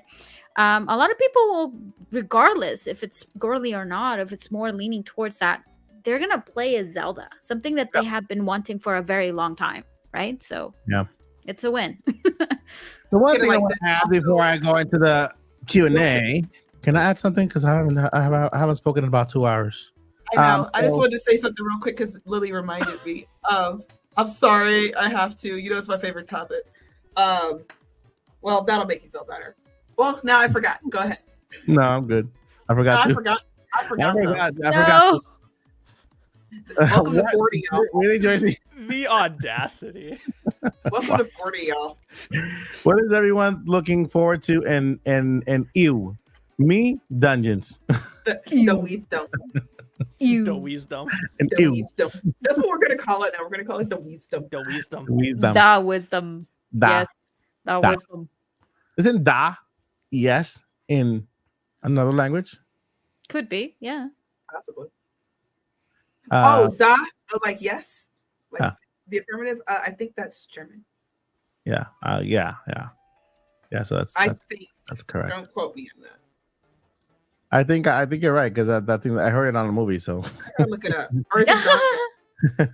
I heard it in a movie, and it had to be like a movie that I watched recently. And I watched a lot of suspense movies, and I watched a lot it's of German. sci-fi. It's German. It's German, right? Okay. Mhm. Yeah. Okay. Yeah. So. Yeah. How is my pronunciation in German? Ah, I Good. think it says JA, so I think it's means yes. Hey, yeah. Understood. No, I'm almost fluent in German. 99% in reverse. Makes sense. that's something. Makes That sense. shouldn't have been as funny as it was. What? What is 99% in reverse? So I'm 1%. Do it all right. So, Josie, did you remember what you wanted to say? Nope. No.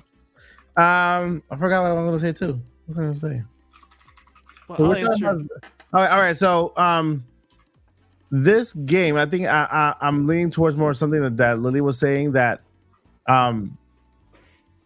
if they remake a new game, top down or whatever, the remakes, I think they're gonna go with the traditional route with linear game. But this proves that they are literally moving away from linear, giving you more freedom to, like Breath of the Wild and Tears of the Kingdom. Confirmed. Yeah, already. he basically said it. Like, yeah, we're kind of moving towards more the open world type of go anywhere, solve anything first, or however you want, and because that was proven to be successful with Breath of the Wild and Tears of the Kingdom.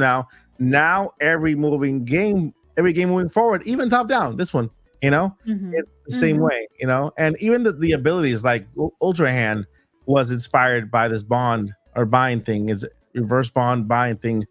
Ultra Hand is kind of like a similar thing there. Or vice versa. It's the first thing that I thought about. Hey, look, she has Ultra Hand, but it's actually bind that Try gives her the ability to do, which is really cool. Ari. Ari, Sorry, that's Ari. right. That's the Ari. Spanish His or name now. the translated one. Or her name, Sorry. we don't even know. Ari from the crack, from the mysterious crack. So- Mysterious cracks. The depths of the crack. oh my god! Oh man. Anyway, It's always a good time over here, y'all. we got another super chat by the Dude Meanie. Fair to assume there's underwater exploration. No, don't assume it. Oh. That assumption is as like literally before Breath of the Wild. We're gonna go underwater. Tears of the Kingdom. We're gonna go underwater. Never go underwater. I mean, yeah. Next games, I think we will. The next set of games in the wild era, I don't know, but this game might surprise us. It's good. I think she can swim though. Yeah, it's fair But enough. I think I saw something. Sorry. Go ahead. Let me. It's good to say no. That way, if it ever does happen, surprise, we're good. Hey, that's awesome. Finally, we got. Oh, it was in the first. Yeah, that's what I'm trying to point out. There is In the a way first trailer. to just go underwater. While Lily's looking for that, have you guys seen Yeah, there it is. the water glitch in Breath of the Wild? The underwater glitch? Yes, If it's you beautiful under there. Yeah, it's beautiful. Yeah.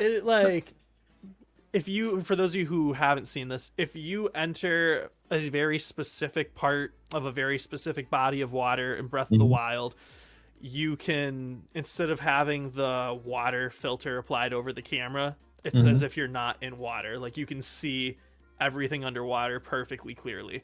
And there's all these coral reefs and all this plant life, and it's just beautiful. And as soon as I saw that back in like 2017, 2018, I was like, man, like, Nintendo does all this for like the underwater stuff we won't see. I would love for them to give us underwater Zelda in the future. Yeah, absolutely. That's something that we have been asking for a very long time. What if Zelda and Link are reincarnated as Zora?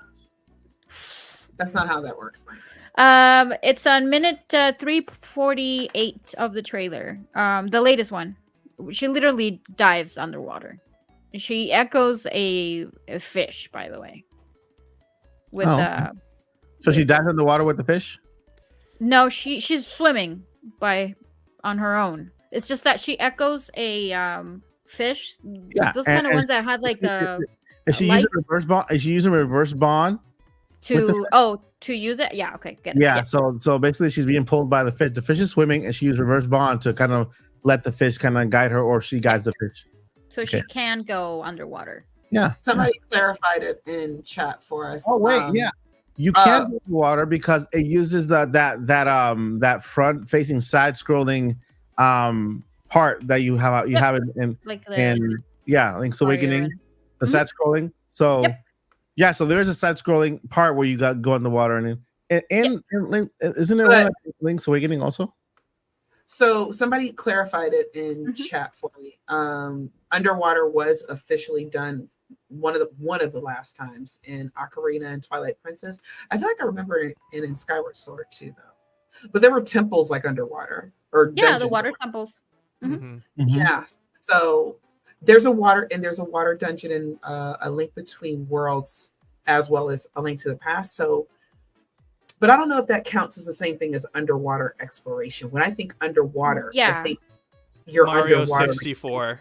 There you go. Swimming Yeah. underwater. And what Like Mike swimming saying, it underwater. feels like it's going to be only like a very small portion, like the 2D portions of the dungeons, Mhm. but not like the entire dungeon, just being on the water.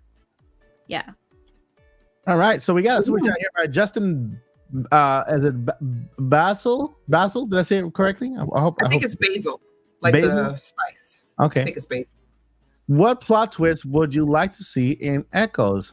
I Ooh. would like to see Dark Link because Yes. in the Ooh, that's the trailer, opposite of mine. in the trailer, one of those little chubby guys, the one with the little, what do you call those little guys? The ones that kind of run at you with the little pitchforks and stuff like that. And they're in the first game, and I think they're here too.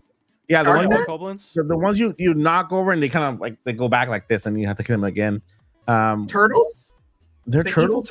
evil turtles? They're called turtles. All this time I thought they were- Are we not No, talking no. about the Bokoblins? We're talking about the bokoblins. they're bokoblins, really? Where? Yeah. Is that what they are? Is that what they've always been?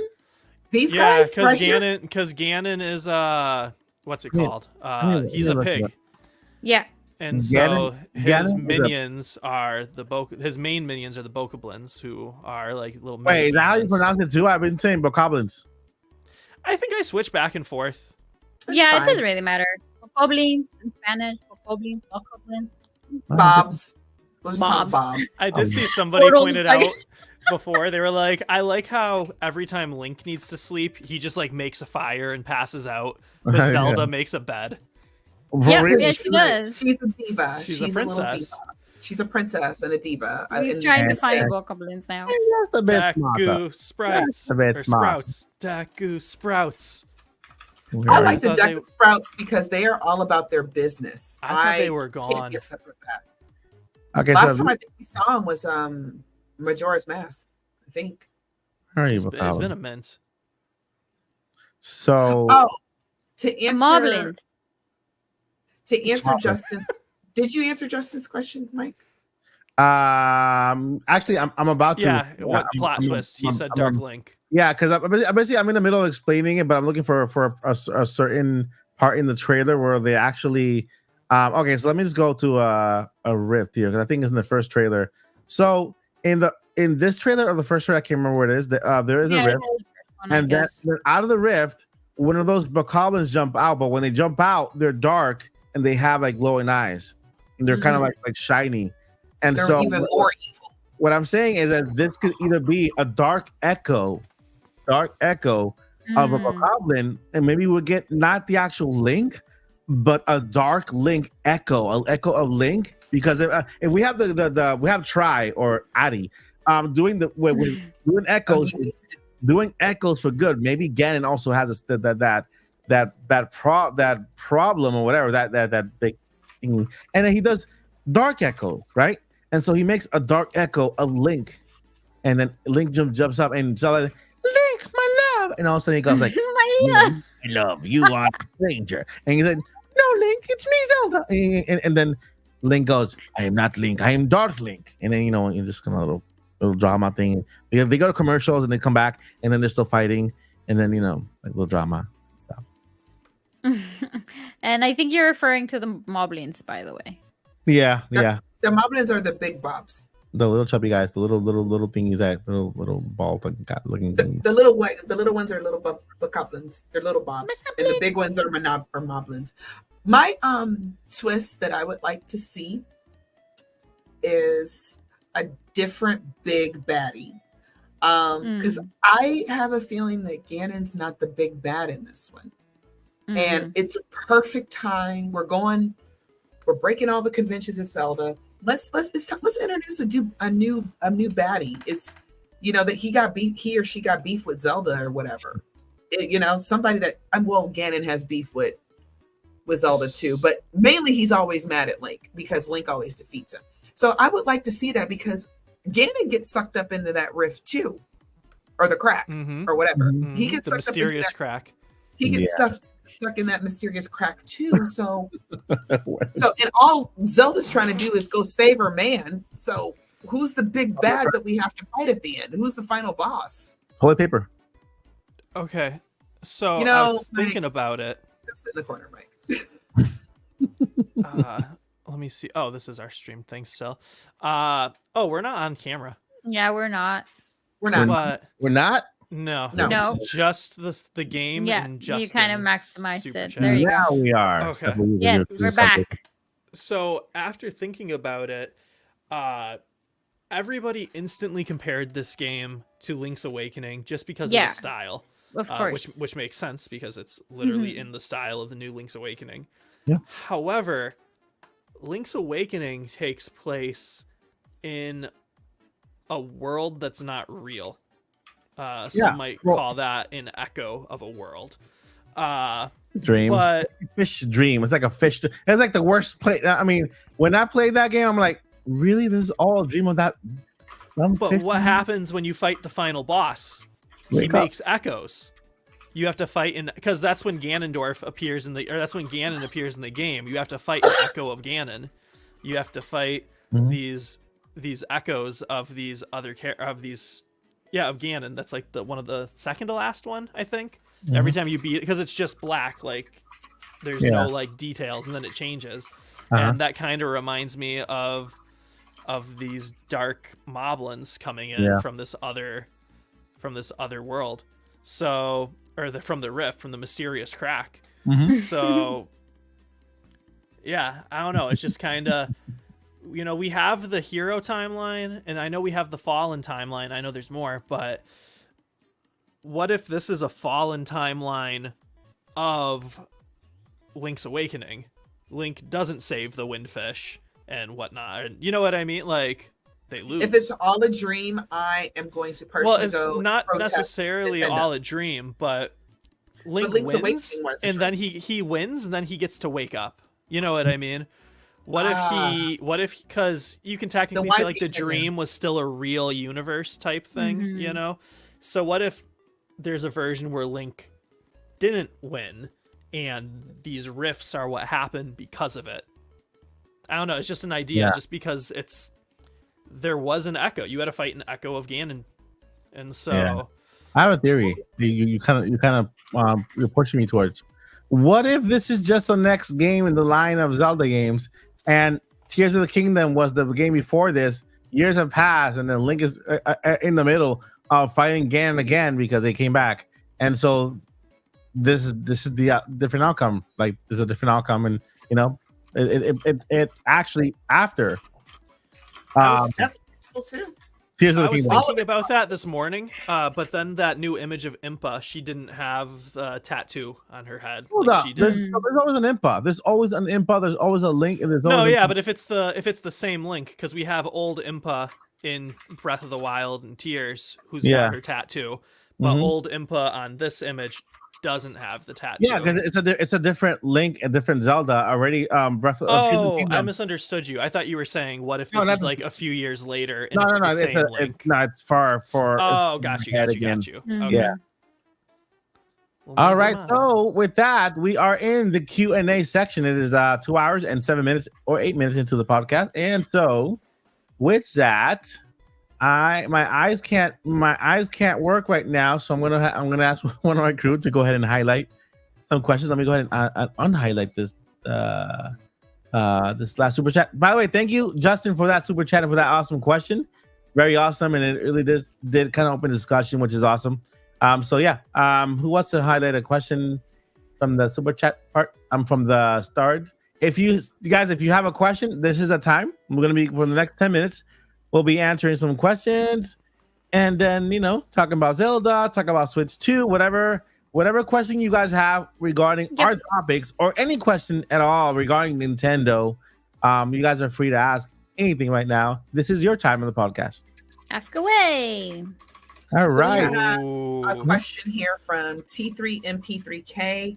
Mm-hmm. We've answered this question before, but we'll do it again. I Have you can seen Borderlands movie review? Yes. Arad, Avi Arad is one of the producers, and he's also producing Zelda right now. I'm worried for Zelda. Hopefully, Nintendo made the right choice giving Zelda to Sony. Real quick. Just real quick. Let me just say something real quick. That's not how business works. No, but I can answer this really fast.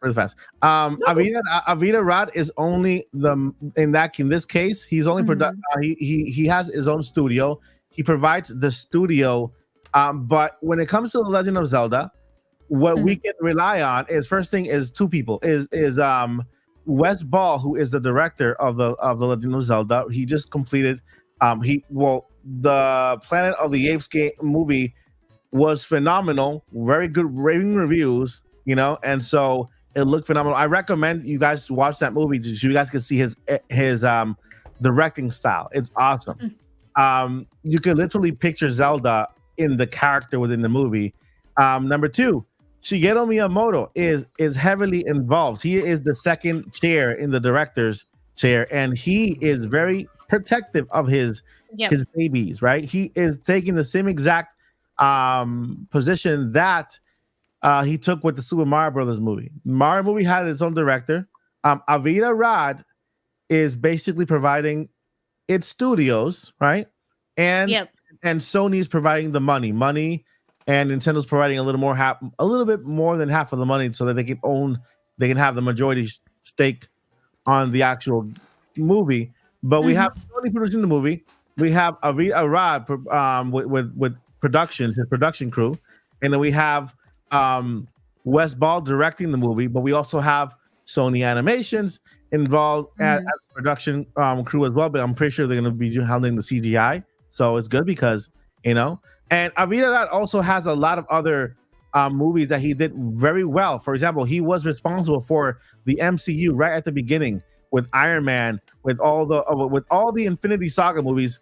Avita Rod was at the helm when it comes to the production part, right? He wasn't Kevin Feige was the actual head there, and then of course we had this other guy, I forgot his name, Jon Favreau. He's one of my favorite actors. He's so super awesome guy. Directing a couple of the movies as well. So I wouldn't worry too much about the what they did with Borderlands was they stripped it down. They made it PG-13. They completely took away. They didn't listen to the fans. They didn't make a fan favorite, mobile film, and they just kind of tried a PG-13 Borderlands, which is insane. Well, just like they would, just like the studio did with Dragon Ball Evolution at one point. They try to do their own thing, and they try to, and that's what it is. Sometimes they have failed, sometimes they don't. But I wouldn't worry too much when it comes to Borderlands. It's a completely different beast, and we have our what should I call him? Our father Miyamoto in the helm there, making sure that everything that's the most important part. Everything flows, Yeah, and Tempek. Oh, sorry, Lily. No, go ahead. Oh no, mine was gonna be a little longer, like Mike's. So.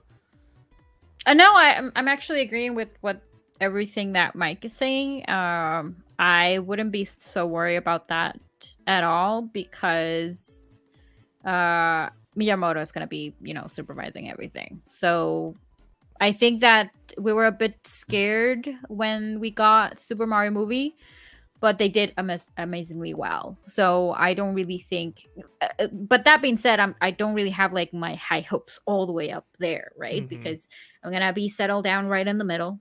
I have hopes for the movie, and they're not gonna disappoint overall. That's all I can say at the moment. If I know more of the movie in the future, of course it might change, but I wouldn't be so worried about it. I mean, I want to go thing quick before I send it to Zach. Did you know that Miyamoto actually had to approve Chris Pratt's voice for Mario? He had to actually approve to make sure that it was Italian plumber from Brooklyn, and it sounded like an Italian plumber from Brooklyn, Miyamoto did not want the Charles Martinet over exaggerated Italian voice. He wanted the Italian plum from Brooklyn. And so he did a couple of voices before he landed on the one here, but it was Miyamoto directing the entire thing. Project. Yep. 100%. Yeah. So I agree with Mike and Lily 100% that Miyamoto is the reason that my worries subside. Every time I see Avi's name, my heart drops to my stomach, but then I remember history and Nintendo. Yeah. Nintendo is so involved, and specifically Miyamoto, they have to approve everything. And so we don't necessarily know how these contracts work and whatnot, because, so for example, a film that I worked on last year, one of the producers had a very small financial stake, and another producer put up like $100,000 on this thing and was like the main producer. But the producer with the very small stake in his contract has full creative freedom.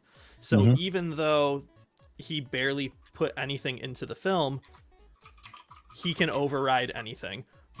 It's contractually obligated. Obviously, I don't think that's the type of well, it's just that we know that's not the type of contract Avi has, but we don't necessarily know how much power that he has. But what's important to note, it's going to be a little story time. Avi is a toy guy. Yeah. First and foremost, that is how he got into films. And so there's 4 main characters in this story. And this is a super abridged version. There is Avi Arad, Kevin Feige, Laura Ziskin, R.I.P. She's the GOAT, and then Ike Perlmutter. And so Ike Perlmutter used to be over like the MCU and all of that stuff back when Marvel Television and Marvel Entertainment were 2 different divisions. Ike Perlmutter is the reason why Iron Man 3 has such a confusing story and ending, because he said women don't sell toys. And so the main villain of Iron Man 3 was going to be female, but then we got the fake Mandarin switch because of him refusing to make her the villain because she would not sell toys. And so Avi Arad comes from a similar background. And if you're like a diehard Spider-Man fan like me, like, you know, every time you see his name, you're just like, oh. And for years, he's been talking about how he started the MCU. But nobody besides him corroborates that, because you have people, which is documented, you have Kevin Feige all the way back on the first X-Men movie that he was working on. In 2001, X-Men came out.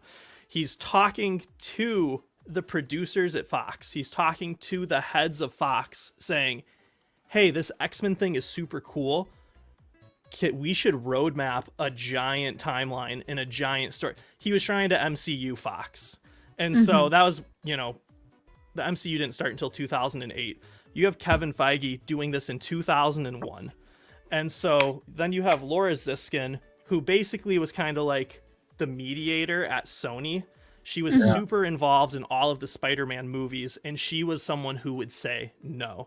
People would be like, oh, I have this great idea. We should do this. No.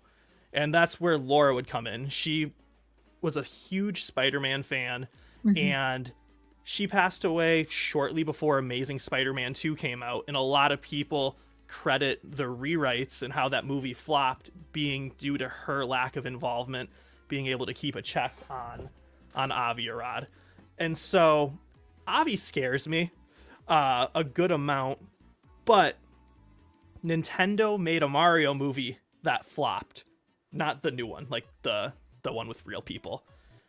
And Nintendo said, wow, that's scary. We never want to do this again. Then they see all this money being made in movies, and they said, okay, you know what?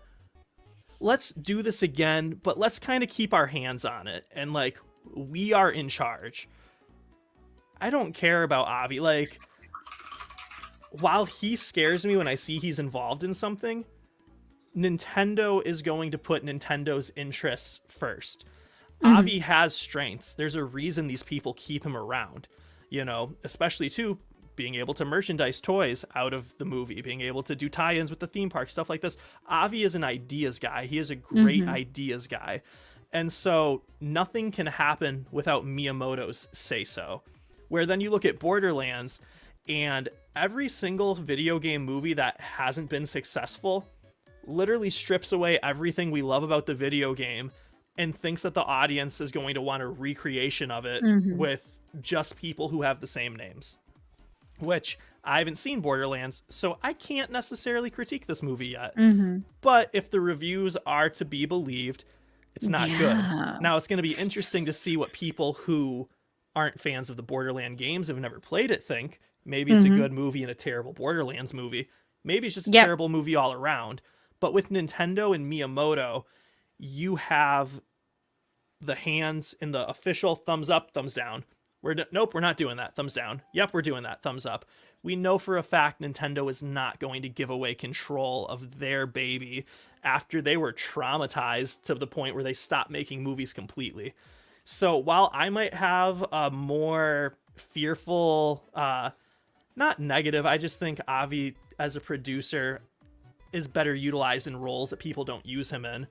While my view probably is closer to yours, I would fully agree with Mike and Lily and say you have nothing to worry about with Miyamoto's involvement. Let me put a period on this by saying this: Avi Arad is in no way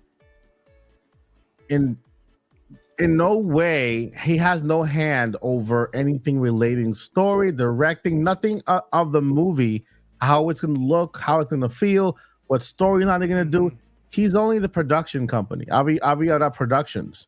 That is it. For example, he was involved in Spider-Man Across the Spider-Verse, a great, phenomenal animated movie, but the directors were Joaquin Dos Santos, Kemp Powers, and Justin K. Pemp. Writers Phil Lord, Christopher Miller, and Dave Collins. Same exact thing with Avi. He has a really big list of movies that are very good. In the original X-Men trilogy, Daredevil, Hulk, Elektra, Sam Raimi Spider-Man trilogy, one of the best. Blade Trinity, hello Blade, The Punisher, Ghost Rider, Fantastic Four. He has a Spider-Man No Way Home, the last Spider-Man, like the best Spider-Man ever made.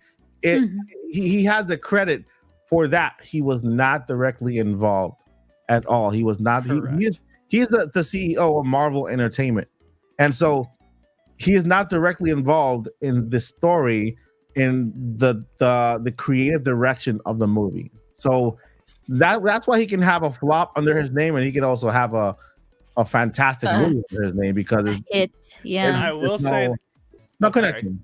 There's no the connection. best thing that Avi's ever done, and I don't know how you can top this, is when they were making Spider-Man 2. Somebody pitched the idea, and the production team was kind of really liking this, and they wanted to put it in a script and do a treatment, is what you call a script that's not actually like an official script. They wanted to put it in a treatment and see how the movie could go this way, where Dr. Octopus, aka Otto Octavius, was going to be Peter's age, and the movie was going to be about a love triangle between him, Peter, and Mary Jane. And Avi said no. And so, like I said, I'm not here just dunking on Avi, because could you imagine if Avi didn't shut that down? This is one of the most beloved superhero movies of all time. Again, he is where he is because of his talent. So that we got Christopher here. What's it? I never got to say what I wanted to say about it. So. Go ahead. I was gonna also say one of the things we got to remember is that there's certain things that don't work in movies that do work in video games. So they are going to adjust certain parts of the movie in that respect. So I will encourage people to also keep an open mind. I really, really hope that they're going, since it's going to be live action, so I hope they do certain things. I don't want a whole lot of blood and gore, but it doesn't really make sense for Link to hit a monster with a sword and they go off into a puff of smoke. That works in a game. I don't think that's going to come across well on screen. It works if they're made out of malice. Magic, baby. Hey! Shazam. Purple blood.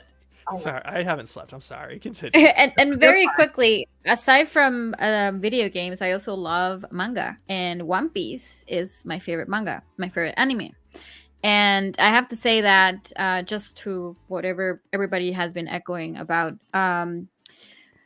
well, the creator of One Piece pretty much supervised everything. And even though it's not like the manga or anime to the dot, it Mhm. actually kept what makes One Piece special. Mhm. So that's one of the things, and that I feel that it's not going to happen with Shigeru Miyamoto. But to the question that we have, and thank you very much for highlighting that one, Mhm. because it has to do with what we're talking about. Mhm. Well, in the past, they were more like lending their rights to do something for Zelda. Mhm. That's how the SCDI Zelda games came out, and everybody's saying that they're canon and stuff like that. It's not really. It's only Nintendo, lending their rights on certain things. And that movie was quite interesting, right? Parody. So It was a parody. It was a good yeah, parody. that's pretty much what it was. It's good to watch. That so yeah. elevator scene is still the best thing Oh ever my put on god, film. yeah. It's good. Hilarious. It's good to watch it and just laugh, because like of all things that you find, it's a good movie to do bingo on. Like, okay, that was wrong, bingo. But to answer that question, yes, he was. Miyamoto was literally co-directing the entire process of the Mario movie, and that's why that's why we had the Mario movie that we did. He's Mario's dad. And so He said he's so also himself. he's also Hyrule's dad too, and the Legend of Zelda's dad. So he's gonna make sure his babies are well taken care of. Yeah, You know, we're Which talking about the works out old for us. Mario That- movie. Hey, keep Miyamoto, and if the guy can protect them, nothing will happen to him, because the minute he's out of our lives, Yep. yeah, everything. But Mike, yeah, can you put this But back yeah, on screen? Lily, you were right with the licensing stuff. And Oh like, yeah, can I put you guys back on screen? Yeah, I will. We just have like this one still. Okay, how about this one? That's beautiful. Yeah, Everybody a good sees way, us. a good way to think about it, and this is not going to be a giant story like last time, but sticking with the MCU analogy, a lot of you probably saw Deadpool Wolverine. You know how big a deal that was to like get them in the Marvel universe and stuff. Loved it.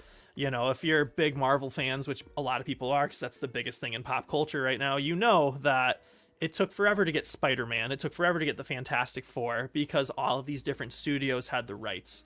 Mhm. These studios didn't care about making the movies themselves. They just saw money and were like, oh, cool. And so that's how that old Mario movie got made. Nintendo was like, oh, sick. We can get more money if you make a movie? Yeah, sure. Go do your thing. Who was it? Was it Fox, Lily? The old movie was Yeah, or based on Universal. Buena Vista Pictures distribution, but Oh my Pictures, God, I Hollywood remember Pictures, Synergy Pictures. Yeah, they're no longer they're Oh, no man. longer available. Synergy. Oh my god, they're quite old and Yeah, no that's longer. really old. Yeah, no. Yeah. Yeah, they're no Buena longer with Vista us. But yeah, it was basically based on the Nintendo Super Mario Brothers, Mm. but it wasn't like Yeah. directly with Shigeru Miyamoto. It got a good himself. score. It got a good score. 4.2 out of 10. Not bad. I mean, you guys remember Joshi on those movies, on that movie? Oh my Can god! you believe that John Leguizamo, he got all upset because he wasn't casted as Luigi in the movie? Mm. Started Of off- John course. Leguizamo. you know what? You can't say it. You really can't talk. Really. I mean, well, I'll leave it there. But But then, if you actually like look at some of those old interviews when he talked about that movie, Yeah. he didn't have a lot of nice things to say. no, No, not at No. all. yeah. No offense, because he himself is an amazing actor. I don't think Yes. he gets the credit he deserves. But it's like, bruh, they're not calling anybody back from the old movie. No. No. This was a brand new everything. Yeah. I'm just Don't glad take it Bob personally. Hoskins had fun. Yeah, Bob Hoskins. Well, he murdered the movie. Like through Yeah. when he was actually filming the movie. Yep. He wasn't even done with the movie. He was already butchering the movie. I'm so sad to go to work tomorrow. It's Yep. horrible. It was Yep. bad. Anyway, we can continue this conversation to tomorrow. Is that the end of the questions? We have three more. Three more. Are they start? Yeah, they are. Okay. Let's see here. Is one of them? Yep. All right. So Clifford Flavor says, Lily, do you think Nintendo tends to focus on old games that have more than just one cartridge, like Mario, Zelda, etc.? Like more than one cartridge? How? I guess I think he means talking- multiple games in the series. Yeah, Okay. yeah, series like franchises and Yeah, from the bigger IPs. Yeah. I'm gonna go with a yes, of course. Yeah, I mean, it makes sense. That's what sells. Replicate what's selling. Yeah, Nintendo has their main franchise that they will always they'll never leave for anything in the world. Yeah. Mario, Zelda, Splatoon, Pokemon. You know, Mhm. Splatoon is basically new, but has really taken over. You know, Animal Crossing is another one. There will always be another game in those top 5 games there. For sure. We got Oh my Blue gosh, Mini. an Animal Crossing movie. It's gonna happen. Or a show. Oh my It's God. gonna happen at some point. I want That needs to be a reality show. an animated cozy movie, like an animated cozy movie, like replicating a reality show. Though. And Yeah. Oh, Office. Exactly, Mike. Okay. Exactly. Office. Yeah, I'm gonna say this here and then leave it. And I will not say another word about it tonight.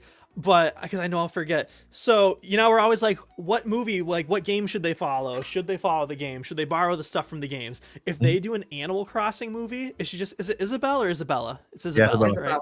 right? Isabella. Yeah, It should just Isabella. be Isabella, like going through school and like an internship and like her quest to like get a job and end up at the island. Like it's her first getting her job with Tom Nook. Basically, Yeah. Like- Her meeting Tom Nook. yeah, her being a little marketing intern and doing. Oh my gosh, Devil Wears Prada, but it's Animal Crossing. That'll be awesome. Okay, that's all I had. I'm not sure if Paul. Anne Hathaway there. This is the other Paul. I'm not sure if it's here, but this is a question for Paul. Do you think Ill will have DLC at some point? I don't think so. I think this is the end. I think because it's at the end of the Nintendo Switch Live system thingy. I don't think there'll be any DLC. I know there will be Amiibo, and I'll tell you how I know. Actually, I saw one. Never mind. Amiibo is coming, so that I can tell you. Amiibo. I mean, it's obvious. It's not like a big deal. Amiibo. They're Echoes of Wisdom. yeah. Amiibo. Amiibo. Yeah. Okay. So Mike, didn't you say that Amiibo agree. was coming? Yep. Okay. yeah, but it's not really a tough thing to kind of. I'm not predicting it. I just saw You some. can see the future, Mike. No, I'm not predicting it. I just saw something, but it's I not. see Zelda being an And the reason Amiibo. why I I don't think we have a little Zelda like that, or do yeah, it's a Zelda. It's a Zelda with a little. Okay, so it's Zelda with her little wand, and she's like kind of leaning with her little foot, like up. Ooh, so cute. But do we have an Amiibo? Because the thing is, we have a Link's Awakening looking Amiibo. We do. Yeah. We In do that have- design. Do we have a Zelda one from Link's Awakening? I don't think so. Do we? No, we don't. No, we don't, because Okay. Link's Awakening Zelda is not even there. It's just Link in Oh, yeah, Link. that's right. Oh, Yeah. Good Yeah. Lord. Yeah, It's, I have could- a raging headache. Just so. but no yeah. worries, Joycey. So, I my agree. friend, with that, we have reached the end of the podcast, and I want to go ahead and thank my amazing crew for one very particular reason. They carry this podcast because I honestly, I've been working on Indie Mania since this morning. I went to bed last night at 4:00 in the morning. I woke up at 6, so that's about 2 hours, and then I started working again on Indie Mania until literally I had dinner. 5 minutes. I finished dinner 5 minutes before I went into the podcast, and then continued. And after I leave here, I have more stuff to do. It's been a thing. So I'm so appreciative of you guys, and I'm so happy that I got a crew that can talk. I love it. It's amazing. And We can talk for hours. yeah, I love that there will never be any dead air on our podcast. Everybody has always the most interesting things to say. So I'm super grateful to all of you. And to Paul for jumping in for a little bit. I'm not sure if that's Paul or Emilio Paul. Emilio. Emilio Remember, Paul. it's Emilio Emilio. Paul. Oh yeah, that's what it's Emilio and the wisdom. Emilio. That's Yep. Emilio from Wairu. How do you say it in Spanish? I messed it up. Irule. Irule. Yule. Emilio Irule. from Irule. Yule. Mhm. Yeah. So with that, I would like to go ahead and once again introduce the amazing cast here, starting with the one, the only Joycey J. Joycey, what you got going on, and what can we find you? I am Joycey J. I do not have my own personal channel or anything, but of course you can follow me on Twitter at DJ Joycey. I'm just a crazy old lady who loves videos games, and You can't catch me here every week on the Nintopics podcast. And we love this crazy old lady. We don't know what the entire podcast would be without her. So thank you, Joycey, for being such an amazing part of the podcast. Yes. Over to Lilly Hyrule. Yes, thank you so much. Well, I hope everybody have a wonderful weekend and have a lot of fun and take care and everything. I do have a live stream coming up on Monday. I am going to Icana Canyon finally, which is my favorite part in Majora's Mask, as part of my Zelda marathon. So that's going to be Monday, 7:30 p.m. You can see it already scheduled on my channel. I also have a couple of other videos that are coming up. I recently finished a collaboration with Cap Bergerson and Try 4 Times, both amazing Zelda tubers. We did a improvised Zelda Nintendo World Championship challenge. It was really nice. You can also find it on my channel. Be sure to subscribe. I really appreciate that. And you can also find me here every Friday, finally, because my schedule will allow it now. Every Friday. I won't miss it. 8:30 p.m. Eastern Time. Yeah. Yay! And over to the movie star, Zach Attack Hendricks. Hey.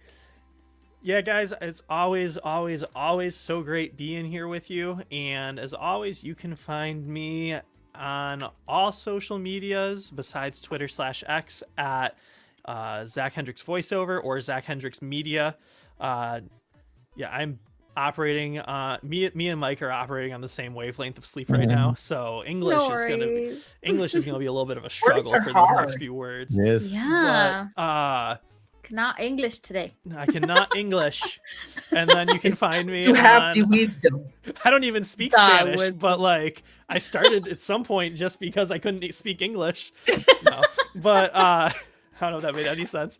And then you can find me on Twitter/X at YoungCalfZach. And yes, I'm here every Friday night. Sometimes I miss because I'm like working on a film or something like that. But I'm planning on being here next week. I don't have anything that I'm filming, and same with the week after. I don't have anything I'm filming, so you can find me here. And I love you. We love you, Zach. Everybody's drunk. I love everybody right now. I just love everybody right now. Anyway. This is why I gotta sleep. That's what happens when you get older, guys. Before I talk to you about boring stuff about me, I want to go ahead and shout out Paul Gill Network, our co-host. He had to step out because he's with his kids. First day of school, meeting parents and everything around. But we always love Paul here. Appreciate him being part of the podcast. You can catch Paul Gill at Twitter X Paul Gill Network.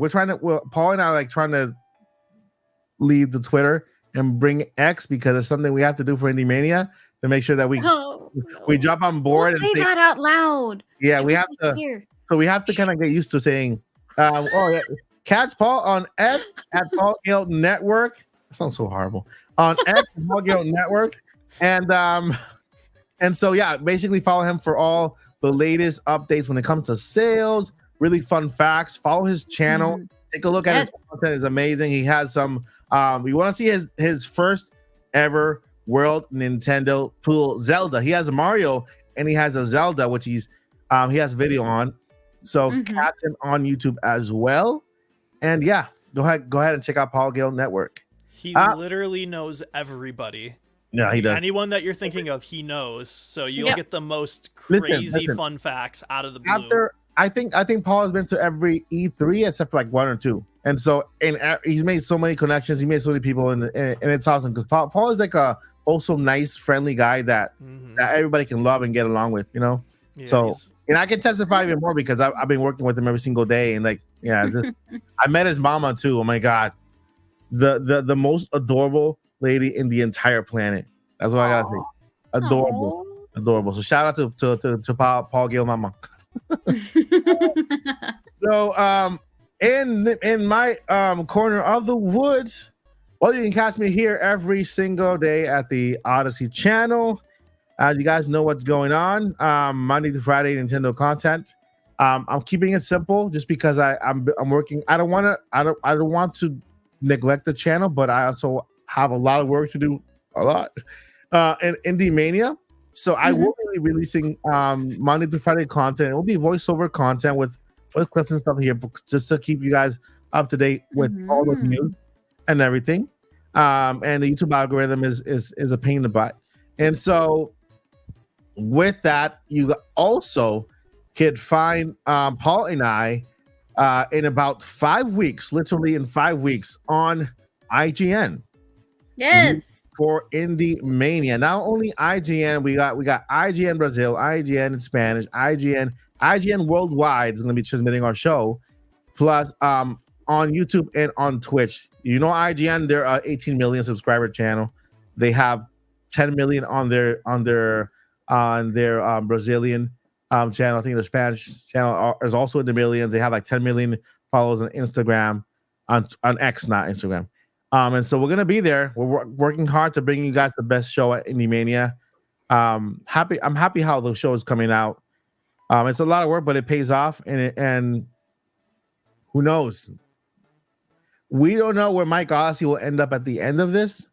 All we know is we could start our journeys at one point and then end up in a completely different point in our lives in about a couple years. You guys know I never talk about this, but I am losing my eyesight. You know, it's getting worse and worse. And so eventually I'll be blind. So I have to have a backup to continue working. And so Indie Mania might be that little route there, because I could just program the show and I can have a recruiter as really good as Paul getting trailers and putting it together and moving forward. So yeah, I mean, moving forward with those two words, those two things that we always say at the end of every podcast, and I live it. Never, ever, ever give up. I'll do videos even like this if I have to, you know, and journey on, because the journey still continues. It will always continue. I hope you guys have the most amazing weekend ever, and we'll see you in the next episode or the next podcast. And before we go, we just also would like to give a big thanks to our sponsor, Indie Mania. Indie Mania. Yes. Indie Mania. I mean, let me go ahead and play the actual thingy. The theme song, because it's all nice. like no, you know. Oh, you guys want to hear the theme song? I don't think I can play the theme song because it won't play any sounds from my computer. But it'll play the trailer. Let's see here. And hello everyone, I am Mike Odyssey, the creator and founder of Indie Mania, and I am here with my co-host and co-organizer, Paul Gale. Hey everyone, thank you, Mike. Paul here, and Thank you, we Mike. have been working behind the scenes for quite some time and are proud today, incredibly excited really, to share with you some awesome news. That's right, Paul. We are beyond excited to announce a partnership with IGN, the leading entertainment and gaming media platform. This partnership is a huge milestone for Indie Mania and will bring unparalleled support to indie developers around the world. Indie Mania will officially take place on September 12th, 13th, and 14th at 10 a.m. Pacific time. You can catch all of the action streamed live on IGN and other awesome gaming content creators' channels on YouTube. This partnership with IGN is a game changer. Indie Mania was born out of my deep love and respect for indie developers, and this is our way of celebrating their amazing work and their incredible craft. And this year, Indie Mania is set to be the biggest indie game event of the summer. We'll have developers from all over the world, exclusive interviews, world premieres, and even some exciting giveaways. We can't wait to show all the amazing content we have lined up for you. So mark your calendars for September 12th, 13th, and 14th at 10 a.m. Pacific time. That's 1 p.m. Eastern time. Join us for an unforgettable event at Mike Odyssey Presents Indie Mania on IGN's Twitch and YouTube channels. Thank you so much for your support, and we look forward to seeing you at Indie Mania. Yeah. Here it comes. Mania, welcome to the big show. Sweat and tears, now you glow. Indie Mania, rise up from below. Feel the beat of what you sow.